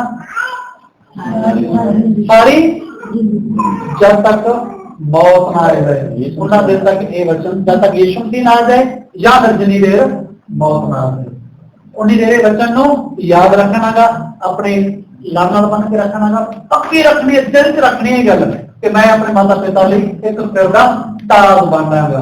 ਹਾਲੇਲੂਇਆ। ਮੈਂ ਆਪਣੇ ਮਾਤਾ ਪਿਤਾ ਦਾ ਤਾਜ ਬਣਾਂਗਾ। ਮੈਂ ਆਪਣੇ ਮਾਤਾ ਪਿਤਾ ਦਾ ਤਾਜ ਬਣਾਂਗਾ। ਲੋਕ ਦੇਖਣ ਔਰ ਪਹਿਲਾਣ ਪੁੱਛਣੇ ਬੱਚਾ ਹੈ ਕਿਹਦਾ ਬੱਚਾ ਗਾ, ਇਹਨੂੰ ਬੋਲਣ ਦੀ ਨਹੀਂ ਸਮਝ, ਇਹਨੂੰ ਗੱਲਬਾਤ ਦੀ ਨਹੀਂ ਸਮਝ, ਇਹਦੇ ਵਿੱਚ ਹਲੀਮਗੀ ਨਹੀਂ, ਇਹ ਚ ਪਿਆਰ ਇਹਨਾਂ, ਇਹ ਚ ਨਮਰਤਾ ਨਹੀਂ। ਲੋਕ ਪੁੱਛਣੇ ਬੱਚੇ ਹੈ ਕਿਹਦੇ ਹੈ, ਤੇ ਫਿਰ ਮਾਂ ਬਾਪ ਦਾ ਨਾਮ ਉਚਾਰੇ ਜਦੋਂ ਪੁੱਛਣਗੇ ਉਹ ਫਲਾਣੇ ਦਾ ਬੱਚਾ ਹੈ ਹਨਾ, ਉਹ ਫਲਾਣੇ ਦਾ ਪੋਤਾ ਹੈ, ਤਾਂ ਨਾਮ ਉਚਾਰੇਗਾ। ਇਹ ਮੇਰੀ ਆਵਾਜ਼, ਇਹ ਮੇਰਾ ਇਹ ਪਰਮੇਸ਼ਰ ਦਾ ਵਚਨ ਜਿੱਥੇ ਜਿਹੜਾ ਲੋਕਾਂ ਕੋਲ ਜਾ ਰਿਹਾ ਹੈ। ਔਰ ਅੱਜ ਜਿਹੜੇ ਲੋਕ ਇਹ ਵਚਨ ਨੂੰ ਸੁਣਨਗੇ, ਮੰਨਣਗੇ, ਪਰਮੇਸ਼ਰ ਉਹਨਾਂ ਦੀ ਜ਼ਿੰਦਗੀ ਵਿੱਚ ਅੱਜ ਤੋਂ ਹੀ ਨਵਾਂ ਦਿਨ ਸ਼ੁਰੂ ਲੈ ਕੇ ਆ ਜਾਏਗਾ। ਉਹਨਾਂ ਦੀ ਘਰ ਦੇ ਵਿੱਚ ਨਵੀਂ ਖੁਸ਼ਹਾਲੀ ਉਹ ਲੋਕ ਦੇਖਣਗੇ, ਆਗਿਆਕਾਰੀ ਦੇਖਣਗੇ। ਔਰ ਮੈਂ ਚਾਹਾਂਗਾ ਆਪਾਂ ਸਾਰੇ ਜਣੇ ਆਪਣੇ ਪੈਰਾਂ ਤੇ ਖੜੇ ਹੋ ਜਾਵਾਂਗੇ।